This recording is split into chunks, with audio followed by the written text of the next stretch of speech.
মধ্যরাতের চাঁদ। লেখনীতে মুস্তারিন মুশাররাত। পর্ব ৩৬। পাখির কিচিরমিচির, সকালবেলার বাতাস সব যেন স্তব্ধ। রুমে শুধু তপ্ত নিঃশ্বাসের শব্দ। নীরব আলতোভাবে প্রত্যাশার গালের পাশ থেকে ঠোঁট নামিয়ে আনল মেয়েটার ঠোঁটের উপর। নরম কোমল ছোঁয়ায় প্রত্যাশার চোখ দুটো বুজে এল। ভেতরটা কেঁপে কেঁপে উঠছে। হৃদস্পন্দন ছন্দহীন গতিতে ছুটছে। নীরবের ওষ্ঠ আরেকটু গভীর হল, শক্ত করে আঁকড়ে ধরল। দুজনের আবেশ গাঢ় হল। সময় গড়াতে থাকল, নীরবের স্পর্শ বেহাজা হল। প্রত্যাশার দম বন্ধ হওয়ার জোগাট। নীরবের ঠোঁট সরল ধীরে ধীরে। আর সরতেই প্রত্যাশা যেন হাফ ছেড়ে বাঁচল। গলায় আটকে থাকা নিঃশ্বাসটুকু হুডমুট করে বেরিয়ে এল। লজ্জায় মুখ লাল টকটকে হয়ে গেছে। কানে লজ্জার একটা ভাবা ছড়িয়ে পড়েছে।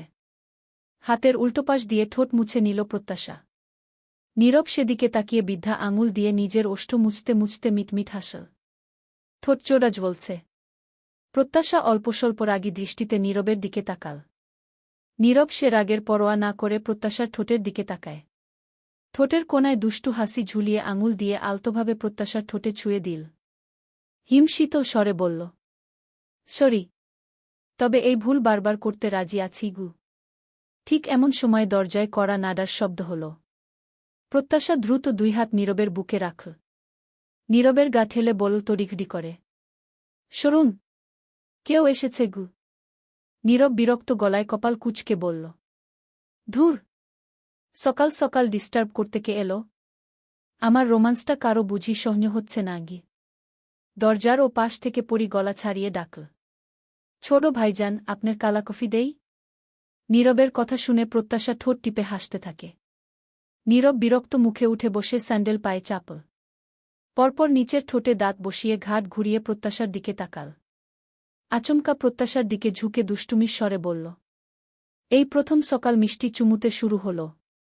এরপর থেকে ব্ল্যাক কফিতে পোষাবে না আমার। এখন থেকে তোমার মতো হট মর্নিং ব্রিউ আমার রোজ চাই গিয়ে। প্রত্যাশা তৎক্ষণাৎ মুখে বালিশ চেপে মুখ লুকিয়ে ফেলে। বালিশে মুখ গুজে বল, হাপুস নয়নে। নীরব, আপনি অসহ্য।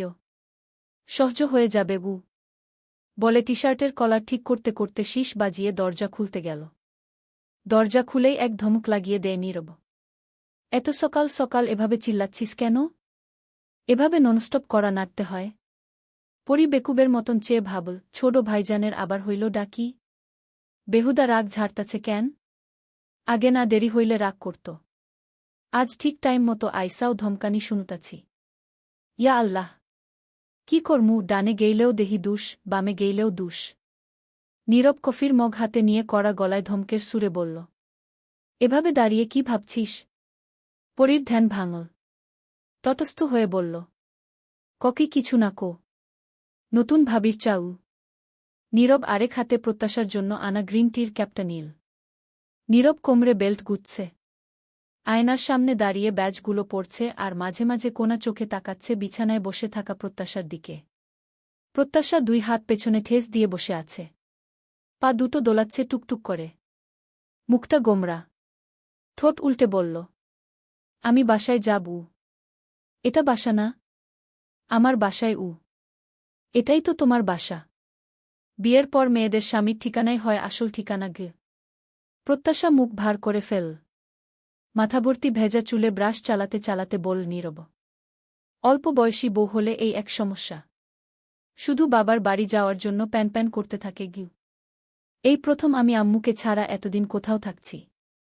তারপর আজ আমার জন্মদিন। আম্মুর হাতের পায়েস ছাড়া আমার চলবে না।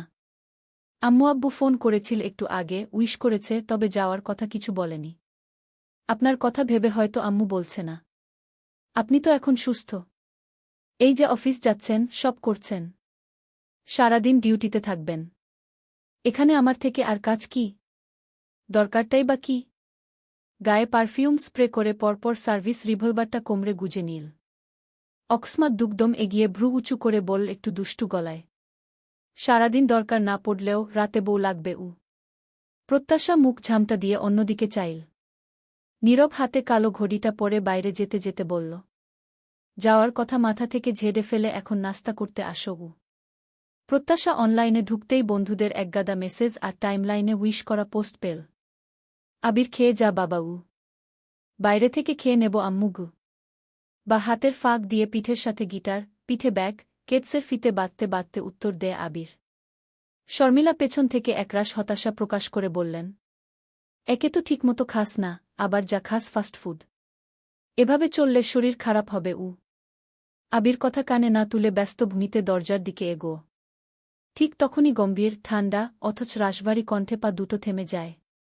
আবির, ছোট মা খেতে বলছে না? ব্যস্ততা দেখিয়ে যাচ্ছিস কই তুই? আবির ভয়ে ভয়ে আস্তে করে ঘুরে তাকায়। ছোট দাদানের চিরচেনা কঠোর মুখভঙ্গি দেখে দৃষ্টি আপনা আপনি নুইয়ে এল। নীরব জিজ্ঞেস করল, পিঠে গিটার কলেজ নেই আজ? আবির জিভ দিয়ে ঠোঁট ভিজিয়ে আমতা আমতা করে বলল, ইয়ে মানে ছোট দাদান, আজ একটু দেরিতে ক্লাসক। মিথ্যে বলছিস, তা তোর চোর চোর মুখ দেখেই বোঝা যাচ্ছে। কলেজ বাদ দিয়ে গিটার নিয়ে কোথায় যাচ্ছিস? সত্যি করে বল, নইলে গ।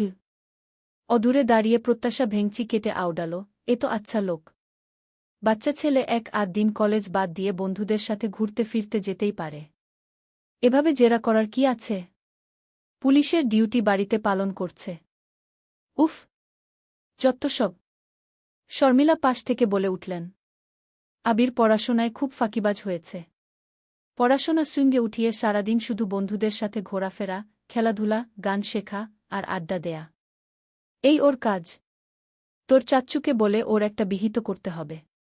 দিন দিন কথা তো শুনছেই না। আরও বেশি খারাপ হচ্ছে গি। নীরব করা গলায় শাসনের সুরে বলল, কয়েকদিন আমি লক্ষ্য করেছি সন্ধ্যায় মোডের উপর বাজে ছেলেদের সাথে তোকে আড্ডা দিতে। নেক্সট ওদের সাথে মিশতে না দেখি। সন্ধ্যার পর বাইরে তোর ছায়াও যেন না পড়ে। কথাগুলো যেন মনে থাকে গি। নীরবকে প্রশ্রয় দিতে বল শর্মিলা। এভাবে বললে ও শুনবে না। এক কান দিয়ে ঢুকিয়ে অন্য কান দিয়ে বের করে দিবে। তুই পিটিয়ে ওর ছাল তুলে ফেলিস। আমি কিচ্ছুটি বলবো না। শাসন না করলে ও মানুষ হবে না গি। নীরব আঙুল দিয়ে দেখিয়ে বলল, গিটার নামা। নাস্তা করে কলেজে যা। আমি কিন্তু ফোন দিয়ে কলেজে শুনব সব কটা ক্লাস করেছিস কি না গি। আবির মাথা নিচু করে দ্রুত কেডস খুলে গিটার রেখে সোজা ডাইনিংয়ে যায়। মনে মনে আওড়ায়, বড় দাদান কত সুন্দর, সবসময় হাসি মুখে কথা বলে। আর ছোট দাদান ধমক ছাড়া, শাসন ছাড়া ভালো কথা জানেই না। প্রত্যাশা বেচারি একটু ভয় পেল। আতকে উঠে ভাবে, উরি বাবা, আমার রেজাল্ট খারাপ হলে এসপি সাহেব এরকম করে বকাচকা করবে না তো? চেয়ার টেনে বসে জগ থেকে পানি ঢেলে নিচ্ছিল নীরব। নিহারিকা বললেন, একটু দাঁড়া বাবা, পরি ডিম ভাজছে। ভেজে রাখলে ঠান্ডা হয়ে যায়। কখন তোরা খেতে আসিস ঠিক নেই। তাই বলেছিলাম পরেই ভাজতে গু। পানির গ্লাস হাতে তুলতে তুলতে নীরব বলল, সমস্যা নেই গু। নিহারিকা প্রত্যাশাকে উদ্দেশ্য করে বললেন, প্রত্যাশা তুমিও বসো, দাঁড়িয়ে আছো কেন? প্রত্যাশা এগিয়ে নীরবের পাশের চেয়ারটায় বসল। নীরব মাকে জিজ্ঞাসা করল, বাবা, ভাইজা সবাই খেয়েছে? হ্যাঁ, ওরা সবাই নাস্তা করেছে। নিভান অফিসে চলে গিয়েছে। নীলাশা বোধহয় রুমে গু। নীরব মায়ের দিকে তাকিয়ে বলল, মা, প্রত্যাশাকে আজ বাড়ি দিয়ে আসব। অফিস থেকে বিকেলে ফিরব। বিকেলের দিকেই ওকে রাখতে যাব। আজই? আসলে আর তো 2 দিন বাকি আছে ওর পরীক্ষার। ওখান থেকেই পরীক্ষা দিবে। আর আজ ওর জন্মদিন। আন্টি কাল ফোন দিয়েছিল, আমি বলেছি আজ দিয়ে আসব। শর্মিলা নিঃশব্দে হাসতে হাসতে বলল, সে কি নীরব, তুই শাশুড়িকে এখনো আন্টি ডাকিস? নীরব বোধহয় একটু লজ্জা পেল। উত্তর দিতে পারল না। কিছুক্ষণ চুপ থেকে বলল, আগে থেকে ওভাবে বলে এসেছি, এখনো অভ্যস্ত হইনি তাই। নিহারিকা বললেন, আচ্ছা, আজ প্রত্যাশার জন্মদিন, আগে কেন জানাসনি? প্রত্যাশা মনে মনে বল, কই নিজের ছেলেকে আজ কিছুই তো বলল না। অথচ আমাকে সেদিন কথা শোনাতে বাদ রাখেনি। মা শেখায়নি কাকে কি সম্বোধন করতে হয়। নীলার থেকেও তো শিখতে পারো। আদরের ছোট ছেলেকে তো একবারও বলল না, নিভানকে দেখেও তো শিখতে পারিস। নিজের ছেলের বেলায় 7 খুন মাফ। হাহ। শর্মিলা মিষ্টি হেসে প্রত্যাশাকে বলল, শুভ জন্মদিন মিষ্টি মেয়ে। আগে থেকেও বলনি কেন রে? গিফট তো কিছু আনা হয়নি। থাক, এক্ষুনি তোমার চাচ্চুকে ফোন করে বলছি গি। প্রত্যাশা অপ্রতিব্ধ ভূমিতে বলল। আরে ছোট মা, লাগবে না এত কিছু গু। প্রত্যাশার গায়ে অফ হোয়াইট রঙের গর্জিয়াস গাউন। সূক্ষ্ম সাটিনের ছোঁয়া আর কোমল ফ্লেয়ারে তৈরি গাউনটা উজ্জ্বল শ্যামবর্ণ, গায়ে রংটা ঠিক যেন ঝিকিমিকি মুক্তার মতো জ্বলজ্বল করছে। কোমরের কাছে হালকা জড়ানো কাট, পিঠের উপর ছড়িয়ে আছে শ্যাম্পু করা রেশমি চুল। ঠোঁটে গোলাপি রঙের লিপবাম, চোখে লেগে আছে অনুচ্চারিত আভা। নীরব ইউনিফর্মের বাটন খুলতে খুলতে বলল, তোমার থেকে চোখ তো সরাতেই পারছি না। তোমাকে একদম হোয়াইট লিলির মতো লাগছে গি। প্রত্যাশা লজ্জা পেয়ে বলল, আপনি একটু বেশিই বলেন ঘি। মোটেই না ঘি। আচ্ছা, কথা বাদ দিয়ে জলদি ফ্রেশ হয়ে একেবারে রেডি হয়ে আসুন। আম্মু বারবার ফোন দিচ্ছে। অনেক কিছু রান্না করেছে, কেক বানিয়েছে। সব রেডি করে বসে আছে ঘি। প্রত্যাশা দরজা অবধি গিয়েও কিছু মনে করে ফিরে তাকিয়ে বলল, নীরব, হুগ, আপনি কিন্তু এখনও আমার কাছে ছবিগুলোর ব্যাপারে সবটা খোলাসা করেননি। আমিও জানতে চাই, ওই ছবিগুলো কে পাঠিয়েছে, কিভাবে তুলেছিল। আজকের মধ্যেই সব উত্তর পাবে। সবটা তোমার সামনেই প্রকাশ করা হবে। আর একটু ওয়েট। নিহারিকা নিজেও কেক বানিয়েছে। যতই হোক ছোট ছেলের বউ, আবার মেয়েটা অনেক ছোট। আজকের দিনে এভাবে কি করে ছাড়ে? তাই বলেছেন কেক কেটে যাবে। বাড়িতে গিয়ে বাবা মায়ের সাথেও কেক কাটবে, সমস্যা নেই। ওদিকে অধরা ফোন করে এ বাড়ির সবাইকে জানিয়ে আসতে বলেছিল। সবারই কিছু না কিছু ব্যস্ততা থাকায় না করে। এমনিতে জন্মদিন সেভাবে বট করে করা হয় না, জাস্ট পরিবারের সদস্যরাই থাকে। প্রত্যাশা গুটি গুটি পায়ে ড্রয়িং রুমে যায়। নিহারিকা ব্যস্ত ছিল। হঠাৎ প্রত্যাশার দিকে চোখ পড়ল। গাউনটাতে ওকে বেশ সুন্দরী লাগছে।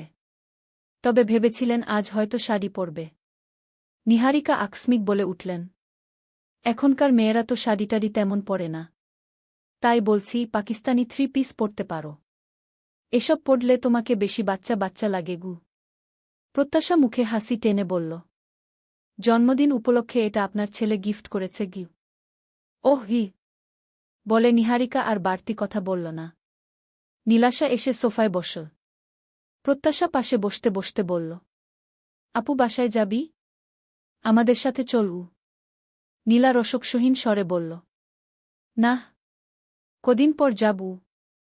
নীলার নজর প্রত্যাশার পায়ের দিকে পড়ল। পায়ের উপর পায়েলটা চকচক করছে। ডিজাইনটাও নজরকাড়া। নীলা বলে উঠল, পায়েলটা তো সুন্দর। কবে বানিয়েছিস? প্রত্যাশা একগাল হেসে বলল, তোমার দেবর আমার বর মশাই গিফট করেছেন। তার বুয়ের জন্মদিনে কি। ওহ হি। পরপর নীলাশা ঠোঁট বাঁকিয়ে ঠেস দিয়ে বলল, আমার জন্য তোর কপাল খুলে গেছে রে প্রত্যাশা। আমার এ বাড়িতে বিয়ে হয়েছে বলেই আমার অছিলায় এত ভালো বর, এত ভালো ঘর পেয়েছিস। এটা তো তোর 7 কপাল। প্রত্যাশা মুচকি হেসে চুলের গোছা কানের পিঠে গুজে বলল, তোমার দেবরের কপাল ভালো ভালো, আমার মতো আদুরে পিচ্চি বু পেয়ে গেছে। আর এই বাড়ির লোকজন, ওরা এখন বুঝুক বা না বুঝুক, একদিন ঠিক বলবে, ভাগ্য করে এমন বুমা পেয়েছি। আর আপু, তুমিও একদিন বলবে, কপাল করে তোর মতো একটা ছোট বোন পেয়েছিলাম। প্রত্যাশা রে চির কৃতজ্ঞ তোর কাছে গু। প্রত্যাশা মজা করে বলল। নীলাশার সাথে সাথেই উপহাসের সুরে বলল, হাহ হাসালি। আমি বলব এমন কথা? জীবনেও না গে। কখন কে কিভাবে কার কাছে থেকে বলা তো যায় না। তাই বেশি অহংকার ভালো নয়। হুহ গু। নীলা মশা তাড়ানোর ভূমি করল। উত্তর দেয়ার প্রয়োজন বোধ করল না। কয়েক মুহূর্ত পর নীলা 2 আঙুলে মাথা চুলকাতে চুলকাতে বলল, ধ্যাত, আজ 2 দিন মাথা চুলকাচ্ছে কেন? উকুন টুকুন হল না তো? ইস, এমন হলে বিশ্রী হবে। সেই ক্লাস 7-এ থাকতে একবার হয়েছিল। কি যে রাগ লাগত। প্রত্যাশা উৎসুক হয়ে বলে উঠল, উকুন তাড়ানোর গ্রেট আইডিয়া আমার কাছে আছে গি। কি? শোনো আপু, তোমার মাথার উকুন দূর করতে একটা ঝাক্কাস আইডিয়া দিই। 2 থেকে 3টে জন্মনিরোধক পিল গুঁড়ো করে তেলের সাথে মিক্সড করবে। দেন সেই তেলটা রাতে চুলে লাগিয়ে রেখে সকালে শ্যাম্পু দিয়ে গোসল করে নিবে গু। প্রত্যাশার আইডিয়া প্রথমে মনোযোগ দিয়ে শুনতে গেলেও পরের কথা শুনে নীলাথ হয়ে যায়। প্রত্যাশা একগাল হেসে 2 আঙুলে চুটকি বাজিয়ে বলল, এরপর দেখবে উকুন বংশবিস্তার কিভাবে করে। নীলা রাগত চাউনিতে তাকাতেই প্রত্যাশা 2 হাতে কান ধরে ক্ষমা চাওয়ার অ্যাক্টিং করে বলল, সরি এমনিই মজা করেছি গু। চলবে। মধ্যরাতের চাঁদ। লেখনীতে মুস্তারিন মুশাররাত। পর্ব ৩৭। সাদা শার্ট কালো প্যান্টের উপর গুছিয়ে ইন করে পরা। হাতার স্লিভ গুটাতে গুটাতে ড্রয়িংরুমের দিকে আসছিল নীরব। ঠিক তক্ষুনি প্রত্যাশার উকুন তাড়ানোর অভিনব আইডিয়া শুনে মুখ ফুলিয়ে ফুস করে শ্বাস ফেল। মনে মনে বলল, উফ, সেমি পাগলি বউ নিয়ে কি যে কপালে আছে আমার। তন্মধ্যে শর্মিলা নামিদামি একটা শপিং ব্যাগ প্রত্যাশার দিকে বাড়িয়ে বলল, এই যে মিষ্টি মেয়ে, এটা আমার পক্ষ থেকে। খুলে দেখো। ভেতরে হালকা গোলাপি রঙের শাড়ি। শাড়িটা সিল্কের, আর তাতে ছোট ছোট ফুলের কাজ করা। প্রত্যাশা একগাল হেসে মুগ্ধ গলায় বলল, থ্যাংক ইউ ছোটমা। শাড়িটা খুব সুন্দর। তোমাকে এত্তগুলা ভালোবাসা গু। শর্মিলা মুচকি হেসে একটু মজার ছলে বললেন, এমন মিষ্টি হাসি না দিলে গিফট বাতিল করতাম গ। প্রত্যাশা অমনি হাসি ঠোঁটে নিয়ে বলল, ওমা তাই? নীরব তাড়া দিয়ে বলল, তাড়াতাড়ি কেক কাটটা হোক, দেরি হচ্ছে তো গু। শর্মিলা কপালে ভাঁজ ফেলে বললেন, একটু ধীরসুস্থেই যা। এত তাড়াহুডো কিসের? নীরব তোর তো সবেতেই তাড়া। ড্রয়িংরুমে রঙিন বেলুনে ভরা। প্রত্যাশা কেক চিটে সবার মুখে এক টুকরো করে তুলে দিচ্ছে। আবির মোবাইলে ক্লিক করে এক একটা মুহূর্ত বন্দি করছে ক্যামেরায়। আকস্মিক গমগ্মে স্বরে বলে উঠল আবির, সবাইকে খাওয়ালে, কিন্তু ছোট দাদানকে তো খাওয়ালে না নতুন ভাবি। প্রত্যাশা একটু থমকে গেল। মুখে লালচে লজ্জা ছড়িয়ে পড়ল। কি বলবে বুঝে উঠতে পারছে না। আবির আবার কিছু বলতে যাবে, ঠিক তখনই চোখ পড়ে নীরবের দিকে। নীরবের দিকে চোখ পড়তেই মুখটা আমসত্ব হয়ে যায় আবিরের। নীরবের চোখে রাগের সূক্ষ্ম ঝলকানি। নীরব চোখ রাঙিয়ে তাকাতেই আবির বাকি কথাগুলো ঝটপট গিলে নেয়। ঢোক গিলে ভাবে, এইরে কাকে নিয়ে ফাজলামি করতে গিয়েছিলাম। ভুলেই গিয়েছিলাম, বা ঘিঘ সামনেই আছে। থাবা মেরে দাঁত ফেলেনি, এই তো শুক্রিয়া। নিভান এসে হাসি মুখে রঙিন র্যাপিং কাগজে মোড়ানো একটা গিফট বাড়িয়ে বলল, এই যে প্রত্যাশা, নাও গিফট। আজকের স্পেশাল গিফটটা বোধহ আমার তরফ থেকেই পাচ্ছ। নীলা ফোড়ন কাটল। ধ্যাত, ওগুলো আবার দেয় নাকি? বারবার নিষেধ করা সত্ত্বেও যতসব হাবিজাবি দিতে গেলে গু। নিভান দুটো চকলেট বক্স বাড়িয়ে বলল, এগুলো তোমার আপুর পক্ষ থেকে। আর আমার দেয়া গিফটটা খুলে দেখো। শিওর? প্রত্যাশা ঝটপট খুল। রঙিন মোডকের ভেতর থেকে বেরিয়ে এলো একটা নরম গোলাপি কাপড়ে মোড়ানো ফটোফ্রেম। কাপড়টা সরাতেই চোখ ছানাবড়া। ভেতরে একটা ডিজাইনার ফ্রেম।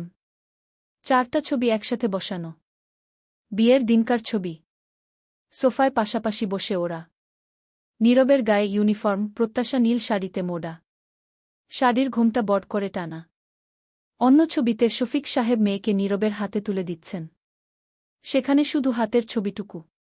নিভানের গলা শুনে চমকে উঠল প্রত্যাশা। কেমন লাগল? ইউনিক গিফট না? প্রত্যাশা এক্সাইটেড হয়ে বলল, এই ছবিগুলো যে আছে সেটা তো জানতামই না আমি। কে তুলেছিল? নিভান হাস্যোজ্জ্বল মুখে বলল, ঘোমটার আড়ালে কিছু দেখতে পাওনি তুমি? নীলাকে বারবার বললাম ঘোমটা তুলে দিতে। সে কানেই তুলল না। ছবিগুলো ফোনে আমি তুলেছিলাম গ। নীরব এক হাত পকেটে গুজে অন্য হাতে শার্টের কলার ঠিক করার ভূমি করল। বল মৃদুস্বরে, 12 হাত শাড়ির 13 হাত ঘোমটা টেনেছিল সেদিন ঘু। সবাই মিটমিট করে হাসতে থাকল। নিভানের কথার জবাবে নীলা বলে, আরে আমার কি দোষ, ও তো কবুল পড়ার আগ মুহূর্ত থেকেই ঘোড়ার মতন কান্নাকাটি শুরু করে দিয়েছিল। বড়রা যখন ওকে ওখানে নিতে বলে, সেই সময় আম্মু ধমকিয়ে ওর কান্নার বেগ থামিয়ে পাঠায়। ওইটুকু সময়ে কেঁদে কেটে চোখমুখের অবস্থা নাজেহাল করেছিল। কাঁদছিল বিধায় বট করে ঘোমটা দেয়া হয়। নীরবের দিকে তাকিয়ে ফিসফিসিয়ে বলল প্রত্যাশা, আর আপনি? নিজে তো ঠাসঠাস কবুল পড়ে 5 মিনিট না হতেই উধাও। মাহবুব সিদ্দিকী এসে দাঁড়ালেন। প্রত্যাশার মাথায় স্নেহের হাত রেখে বললেন, জন্মদিন মানেই শুধু আনন্দ নয় মা। দিন বাড়ছে মানে হায়াত কমছে। তাই যেমন বড় হচ্ছ তেমনি বুদ্ধি, ধৈর্য, সহনশীলতা এগুলোও বাড়ুক। আল্লাহ তোমায় হেদায়েত দিক। মানুষের মতো মানুষ হও মা। আমরা শুধু দোয়া করতে পারি। দোয়া করি অনেক অনেক সুখী হও। বলে পাঞ্জাবির পকেট থেকে 3টা 1000 টাকার নোট বের করে দিলেন। প্রত্যাশা নম্রস্বরে বলল, বাবা আপনাদের দোয়াই সবচেয়ে বড় উপহার। এসব লাগবে না গি। মাহবুব সাহেব বললেন, বুড়ো বাবার দেয়া সামান্য এটুকু রাখো মা। কিছু কিনে নিও। প্রত্যাশা ইতস্তত করছিল, পাশ থেকে নীরব চোখের ইশারায় কিছু বোঝাল। প্রত্যাশা আর দ্বিরুক্তি না করে নেয়। সবশেষে নিহারিকা আসলেন। মুখে চিরচেনা গম্ভীরতার রেশ নিয়েই বললেন, একটু একটু করে বয়স বাড়ছে, সেই হিসেবে বুদ্ধিও যেন বাড়ে। আশাকরি ছেলেমানুষী স্বভাবটা কমিয়ে সবকিছুতে সিরিয়াস হবে। বিয়ে হয়েছে, সংসার করতে হবে, আস্তে আস্তে সবটা শিখেপটে নিবে। দোয়া করি সবসময় হাসি খুশি ভালো থেকো, সবাইকে ভালো রেখো গো। সবাইকে এক দফা অবাক করে গলা থেকে স্বর্ণের চেইনটা খুলে প্রত্যাশার গলায় পরিয়ে দিলেন নিহারিকা। প্রত্যাশা ভাষা হারিয়ে ফেল। বারণ করলেও নিহারিকা ধমকিয়ে চুপ করে দিলেন ওকে। নীলার মুখটা পানসে হয়ে গেল। ভাবল, মা যতই উপরে উপরে প্রত্যাশাকে ধমকাধমকি করুক না কেন, উনি আসলে ছোট ছেলের বুকেই বেশি ভালোবাসেন। সাজের আলো ধীরে ধীরে গোধূলির আভায় মিশে যাচ্ছে। প্রত্যাশা চনমনে হয়ে কলিংবেল চাপল। অধীর আগ্রহে চাতক পাখির ন্যায় অপেক্ষায় ছিলেন অধরা। বেলের শব্দ কর্ণপটে পৌঁছানোর সাথে সাথেই দরজা খুলে দেন। কোনো কিছু ঠাহর করার আগেই প্রত্যাশা সেকেন্ডের ভেতর মায়ের গলায় ঝাঁপিয়ে পড়ে। মুখ গুজে আহ্লাদিভনিতে বলল, আম্মু। অধরার মুখে প্রশ্রয়ের হাসি। মেয়ের মাথায় হাত বুলিয়ে বললেন, ই গলি মেয়ে আমার, কেমন আছিস? মায়ের কাঁধে মাথা রেখে বলল, আব্বুকে আর তোমাকে খুব মিস করছিলাম গ। নীরব এতক্ষণে এসে দরজার সামনে দাঁড়িয়ে সালাম দেয়া। শফিক সাহেব এগিয়ে এসে বললেন, আরে আগে নীরবকে আসতে দাও। ভেতরে এসো বাবা। অধরা মেয়েকে ছাড়িয়ে নরম স্বরে বললেন, প্রত্যাশা আম্মু আমার নীরবকে আগে রুমে নিয়ে যা, ফ্রেশ হবে গু। প্রত্যাশা মাথা নাড়ল। নিজের রুমে ঢুকেই বুক ভরে শ্বাস টেনে নেয় প্রত্যাশা। নিজের রুমের পরিচিত গন্ধটায় এক ধরনের পুরনো শান্তি এসে ভর করল। হালকা নাস্তার পর প্রত্যাশার রুমের বেডে বসে নীরব ফোন স্ক্রোল করছিল। ইনবক্স, নিউজ, অফিসিয়াল মেইল সব একটুখানি করে দেখে নিচ্ছিল। কয়েক সেকেন্ড পরেই নীরব ফোনটা পাশে নামিয়ে শরীরটা বিছানায় এলিয়ে দিল। একটা দীর্ঘ নিঃশ্বাস বেরিয়ে এল, দিনভর চাপা ক্লান্তির মতো। প্রত্যাশা রুমে ঢুকে বেডের একপাশে বসল। কপালে চিন্তার ছাপ ফেলে আস্তে করে শুধাল, নীরব শুয়ে আছেন যে, শরীর খারাপ লাগছে? নীরব চোখ বন্ধ রেখেই বলল, তেমন কিছু নয়, একটু টায়ার্ড লাগছিল। বেশি খারাপ লাগছে? প্রত্যাশার উদ্বিগ্নতা দেখে নীরব প্রসন্ন হাসল। পাগলিটা যে এতটুকু চিন্তা করেছে এই অনেক। মাথার নিচে হাত ভাঁজ করে রেখে প্রত্যাশার দিকে তাকায় নীরব। বলল, ডোন্ট ওয়ারি, একটু ক্লান্ত লাগছিল, বাট এখন ঠিক আছি। প্রত্যাশা প্রত্যুত্তরে মৃদু হাসল। পরপর উঠে কাবার্ড খুলে কুর্তি আর প্লাজো বের করতে করতে বলল, ড্রেস চেঞ্জ করব। এটা অনেক ভারী, ক্যারি করতে কষ্ট হচ্ছে গি। নীরব উঠে বসতে বসতে বলল, প্রত্যাশা আমি এখন আসছি গু। আসছি মানে? এখনই যাবেন কেন? আম্মু ডিনারের জন্য কত কি রান্না করেছে। ডিনার করে যাবেন গু? আজ নয়, অন্যদিন ডিনার করব। এখন যেতে হবে গু। আজকে কি সমস্যা? প্রত্যাশার হাতের ভাঁজে জামাকাপড়। নীরব সামনে এসে দাঁড়াল। চুলে ব্যাগ ব্রাশ করে নিয়ে বলল, তোমার পড়াশোনার ক্ষতি হোক সেটা চাই না। আমার জন্য তোমার সময়গুলো নষ্ট হচ্ছে। এর চেয়ে বরং তুমি পড়ো, ভালো করে প্রিপারেশন নাও, সমস্ত মনোযোগ পড়াশোনায় দাও। প্রত্যাশা ঠোঁট মেলে কিছু বলবে, তার আগেই ওর শব্দগুলো গলায় আটকে যায়। নীরব টুপ করে প্রত্যাশার সফট গালে চুমু খেয়ে বলল, বাই। প্রত্যাশা ঠোঁট চেপে হেসে বলল, বাই। নীরব দরজা অবধি গিয়ে আবার কিছু মনে উঠতেই বলল, প্রত্যাশা আজকে কথাটা রাখতে পারলাম না, সরি। ব্যাপার না গি। পরশু তোমার পরীক্ষা, যদি আগামীকাল 1 ঘন্টা সময় আমাকে দাও, খুব কি বেশি প্রবলেম হবে? না না, কত সময় আমি এমনি নষ্ট করে থাকি। বরং সত্যিটা জানলে মাথার ভেতর থাকা চাপা কৌতূহল, টেনশন সব দূর হবে। আর দূর হলেই আমি ফ্রি মাইন্ডে একটু পড়াশোনা করতে পারব। ওকে। হোটেলের সেই বয়টার সঙ্গে নীরবের শেষ পর্যন্ত ফোনে যোগাযোগ হয়। সরাসরি সব কিছু না বললেও কথায় কথায় কিছু দরকারি তথ্য বের করে আনে নীরব। ওকে বুঝিয়ে বলে, সব সত্যি বললে কিছু হবে না, কিন্তু লুকোচুরি করলে মামলা হবে। শুনে ছেলেটা ভাগ্য পায়, কারণ কদিন পরেই সে মালয়েশিয়া যাবে। এখন কোনো কেসে জড়িয়ে পড়লে ঝামেলায় পড়বে। তাই সে আর লুকায় না, সব কিছু খোলাখুলি বলে ফেলে। প্রীতি একটা নামকরা বিদেশি প্রজেক্টে চাকরি করে। গতকাল তার ওখানে রাত 10টা পর্যন্ত প্রোগ্রাম ছিল। তাই বাসায় ফিরতে বেশ রাত হয়ে যায়। প্রীতির ফিরতে রাত হবে এটা জানার পরেই নীরব সিদ্ধান্ত বদলায়। পরের দিন পড়ন্ত বিকেল। প্রত্যাশা বাড়িতে বলেছে মাইন্ড রিফ্রেশ করতে একটু ঘুরতে যাবে। ঘণ্টার আগেই ফিরবে। নীরব এদিক দিয়ে যাচ্ছিল, গেইটে আছে। কথাটা অবশ্য প্রত্যাশার নয়, নীরবের শেখানো কথাটা তোতা পাখির মতন বলে বেরিয়ে আসে প্রত্যাশা। প্রীতির লম্বা সরু আঙুলগুলো ল্যাপটপের কিবোর্ডে থেমে থেমে চলছিল। নিখুঁত দক্ষতায় ফাইল তৈরি করছিল সে। এমন সময় বুয়া এসে বলল, ম্যাডাম, ওই স্যার আসছে। ওই স্যার মানে? ওই যে পুলিশ অফিসার স্যার গু। প্রীতির মসৃণ কপালে কুঞ্চন পড়ে গেল। পাতলা ঠোঁট নাড়িয়ে ফিসফিস করে বলল, নীরব। এই সময়ে? পরক্ষণেই ঠোঁটে ব্যঙ্গাত্মক হাসি টেনে বলল, ইচ্ছের সাথে দেখা করতে গু। বুয়া গলায় ভঘ মিশিয়ে ফিসফিসিয়ে বলল, ম্যাডাম, উনি আপনাকে ডাকতেছেন গু। ওড়নাটা কাঁধে তুলে নিয়ে সিঁড়ি বেয়ে নিচে নামছিল প্রীতি। একগাছি চুল কাঁধের উপর দিয়ে সামনে টেনে আনতেই চোখ পড়ে নীরবের দিকে। হাত দুটো জিন্সের পকেটে গুজে মাথা নিচু করে দাঁড়িয়ে আছে। কফি রঙা টি-শার্ট, ফর্সা গায়ে আটসাট হয়ে আছে। প্রীতির মুখের ভাব এক মুহূর্তেই বদলে গেল নীরবের পিছনে প্রত্যাশাকে দাঁড়িয়ে দেখে। ঠোঁট শক্ত হয়ে এল। তীব্র গলায় বলল, ডেকেছ কেন? কি দরকার? তোমাদের ফ্যামিলির কারো সাথেই তো আমার কোনো দরকার থাকার কথা নয়। তাহলে আজ হঠাৎ এসপি নীরব মাহবুবের আমাকে কেন দরকার পড়ল? তাও আবার এই অসময়ে? নীরবের জবাব দেয়ার ধরন দেখে প্রত্যাশা আতকে উঠল। অবিশ্বাস্য ঠেকল নিজের চোখকানকে। প্রীতির গালে কষে একটা চিড মারে নীরব। চার দেয়ালের মাঝে চড়ের শব্দ ধ্বনিত হতে থাকে। প্রত্যাশা অবিশ্বাস্য নয়নে কবার পলক ফেল। নীরবের চোখমুখ কঠিন। প্রীতির গালে আপনা-আপনি ডান হাতটা চলে আস। প্রীতি গালে হাত রেখেই চোখে আগুন নিয়ে গর্জে উঠল। নীরব, হাউ ডেয়ার ইউ! দাঁত কড়মট করে নীরব আরেকটা চট বসাল প্রীতির অপর গালে।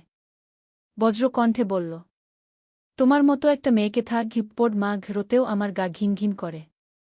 মনে হচ্ছে নিজের হাতটাই নোংরা করে ফেললাম ঘ। মুহূর্তেই প্রীতির চোখে পানি টলমল করে উঠল। প্রতিটা শব্দ ছুরি হয়ে বিঁধছিল প্রীতির বুকের ভেতর। চোখভরা এক প্রস্থ জল নিয়ে মুখ শক্ত করে দাঁড়িয়ে রইল প্রীতি।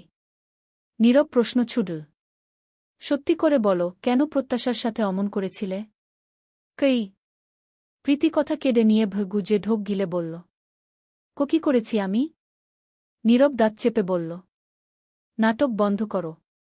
যা প্রশ্ন করব সত্যি করে উত্তর দেবে। প্রত্যাশাকে কিভাবে অচেতন করেছিলে? কেন হোটেলের বয়কে দিয়ে ছবি তুলালে? এতে তোমার লাভ কি? প্রত্যাশার শরীর শিউরে উঠল। প্রীতি মাথা নেড়ে অস্বীকার করল, আমি কিছু জানি না গি। কথাটা শেষ না হতেই আরেকটা থা খিপ্পড় এসে পড়ল গালে। ঠোঁট চিটের কিক্ত গড়িয়ে পড়ল।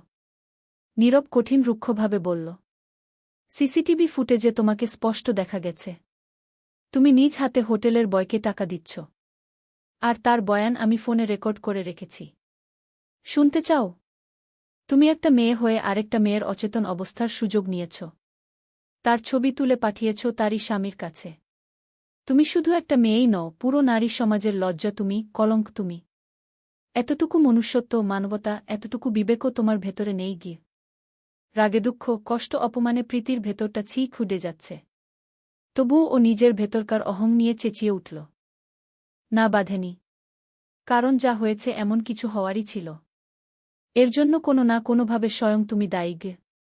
নীরব ক্ষিপ্ত গলায় চেঁচিয়ে উঠল, এতবড় একটা অন্যায় পা ইপ করার পরও বড় গলায় কথা বলছ কিভাবে? এতটুকু লজ্জা নেই?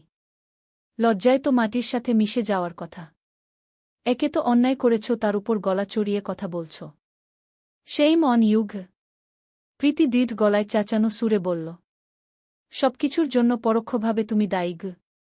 নীরবের রাগের পারুদ বাড়ল। কষিয়ে আরেকটা চড় মারল। প্রীতি দুপা পিছিয়ে ফ্লোরে পড়ে।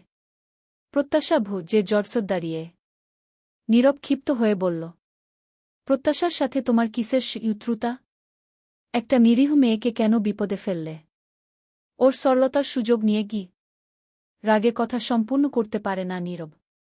তানিয়া চেঁচামেচি শুনে এসেছে। প্রীতি ফ্লোরে 2 হাত রেখেই ভেজা গলা উচ্চস্বরে বলল, প্রত্যাশার সাথে আমার কোনো শত্রুতা ছিল না। বললাম না যা হয়েছে তোমার জন্য। তোমার চোখে ওকে খারাপ বানাতে ছবিগুলো তোলা। ওর ডাবের জলে ড্রাগ মেশানো হয়।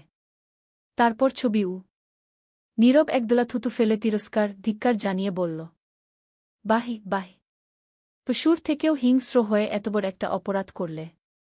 আবার বর গলায় বলছ। লজ্জারাও তোমাকে দেখে লজ্জা পাবে। বাট এখন তো আমার ধারণা, আমার সন্দেহ প্রকট হচ্ছে, নিবিড়ের অসুস্থতার পেছনে তোমার হাত আছে। তুমি নিজেই? প্রীতি উঠে দাঁড়িয়ে চেঁচিয়ে বলল, নীরব, সেটা তো বলেছি আগেই, পারলে প্রুভ করে দেখাও। প্রীতির ভয় নেই সত্যি বলতে। প্রীতি কাউকে ভয় পায় না গে। নীরব কপালে আঙুল চেপে ধরল। বলল, তোমার স্পর্ধা দেখে আমি স্তব্ধ। তুমি আমার বউয়ের সরলতার সুযোগ নাও।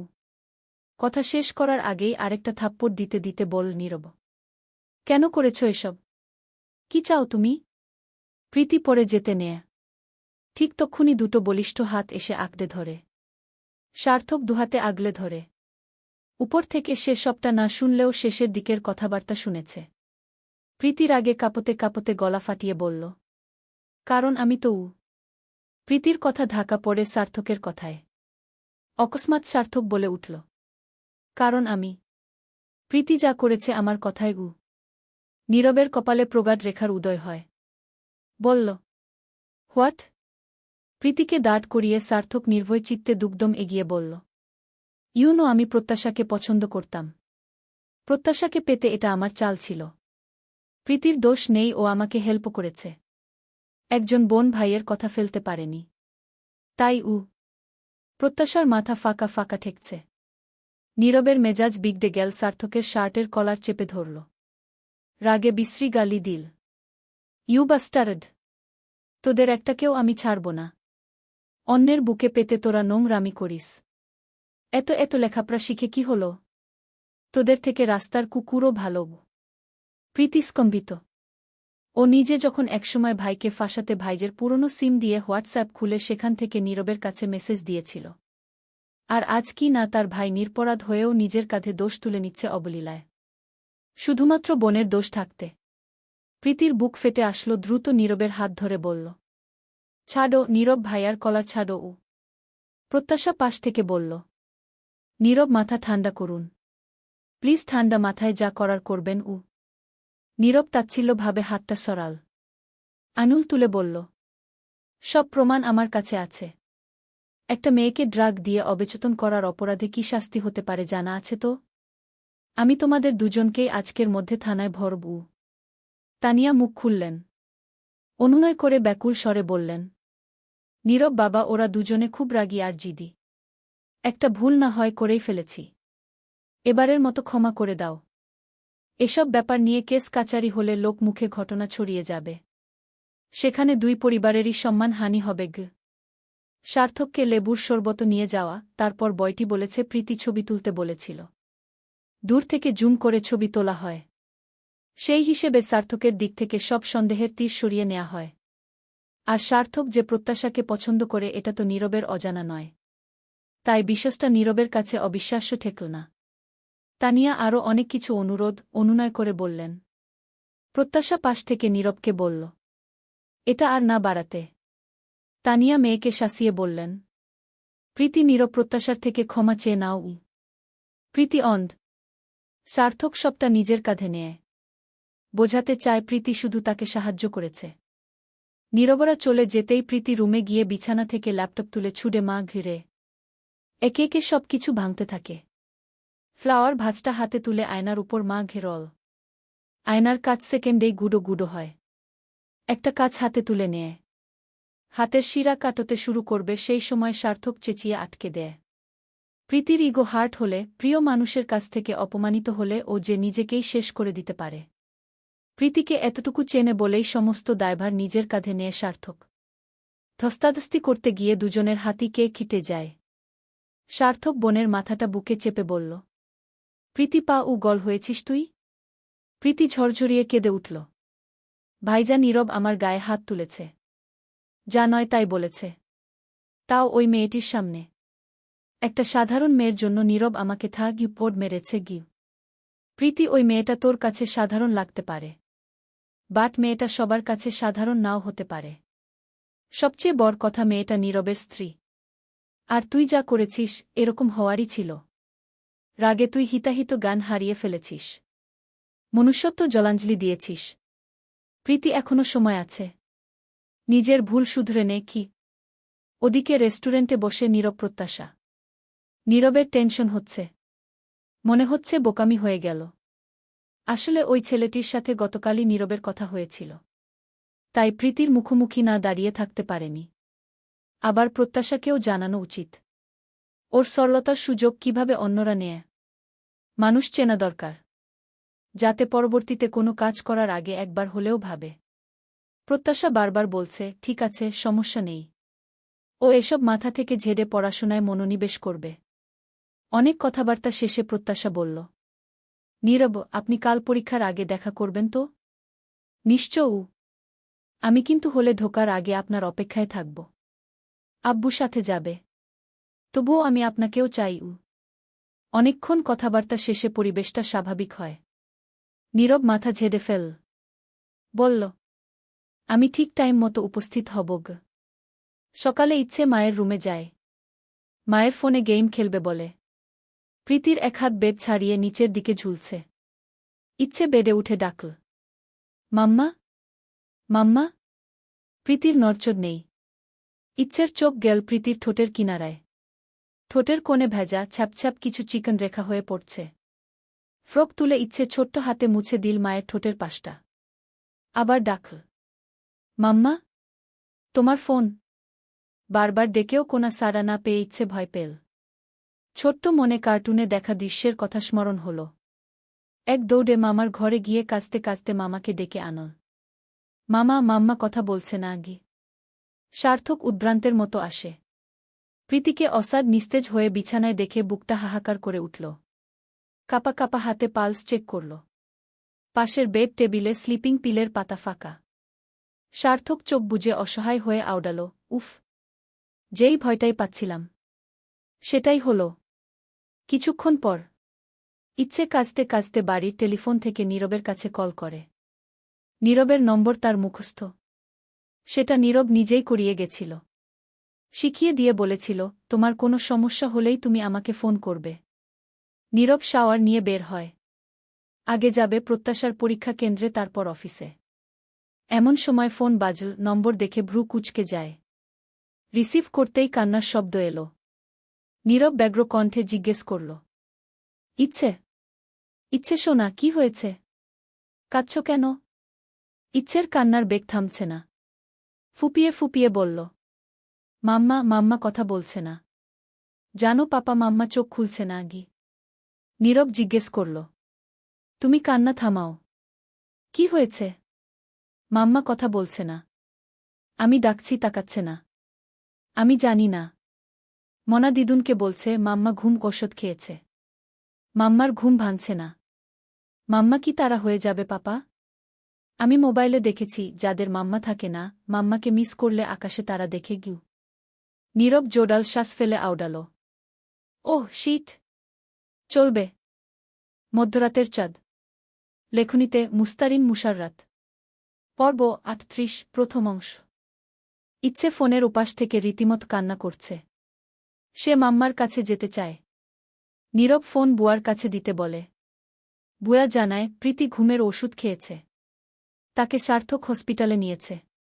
সেই থেকে ইচ্ছে একটানা কাঁদছে। নীরব ঘড়ির দিকে তাকাল। ৯টা বাজতে ৫ মিনিট বাকি। প্রত্যাশার পরীক্ষা শুরু হবে ঠিক ১০টায়। কিছুপল দাঁড়িয়ে থেকে সিদ্ধান্ত নেওয়ার চেষ্টা করল নীরব কি করবে। কি করা উচিত।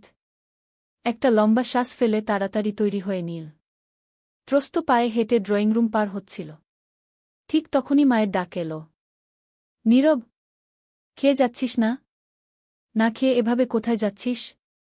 নীরব পেছন না ঘুরেই বলল এখন খাওয়ার সময় নেই মা। বাইরে কিছু খেয়ে নেবগু। নিহারিকা কিছুটা বিরক্ত হয়ে বললেন। এত তাড়াহুড়ো কেন রে বাবা?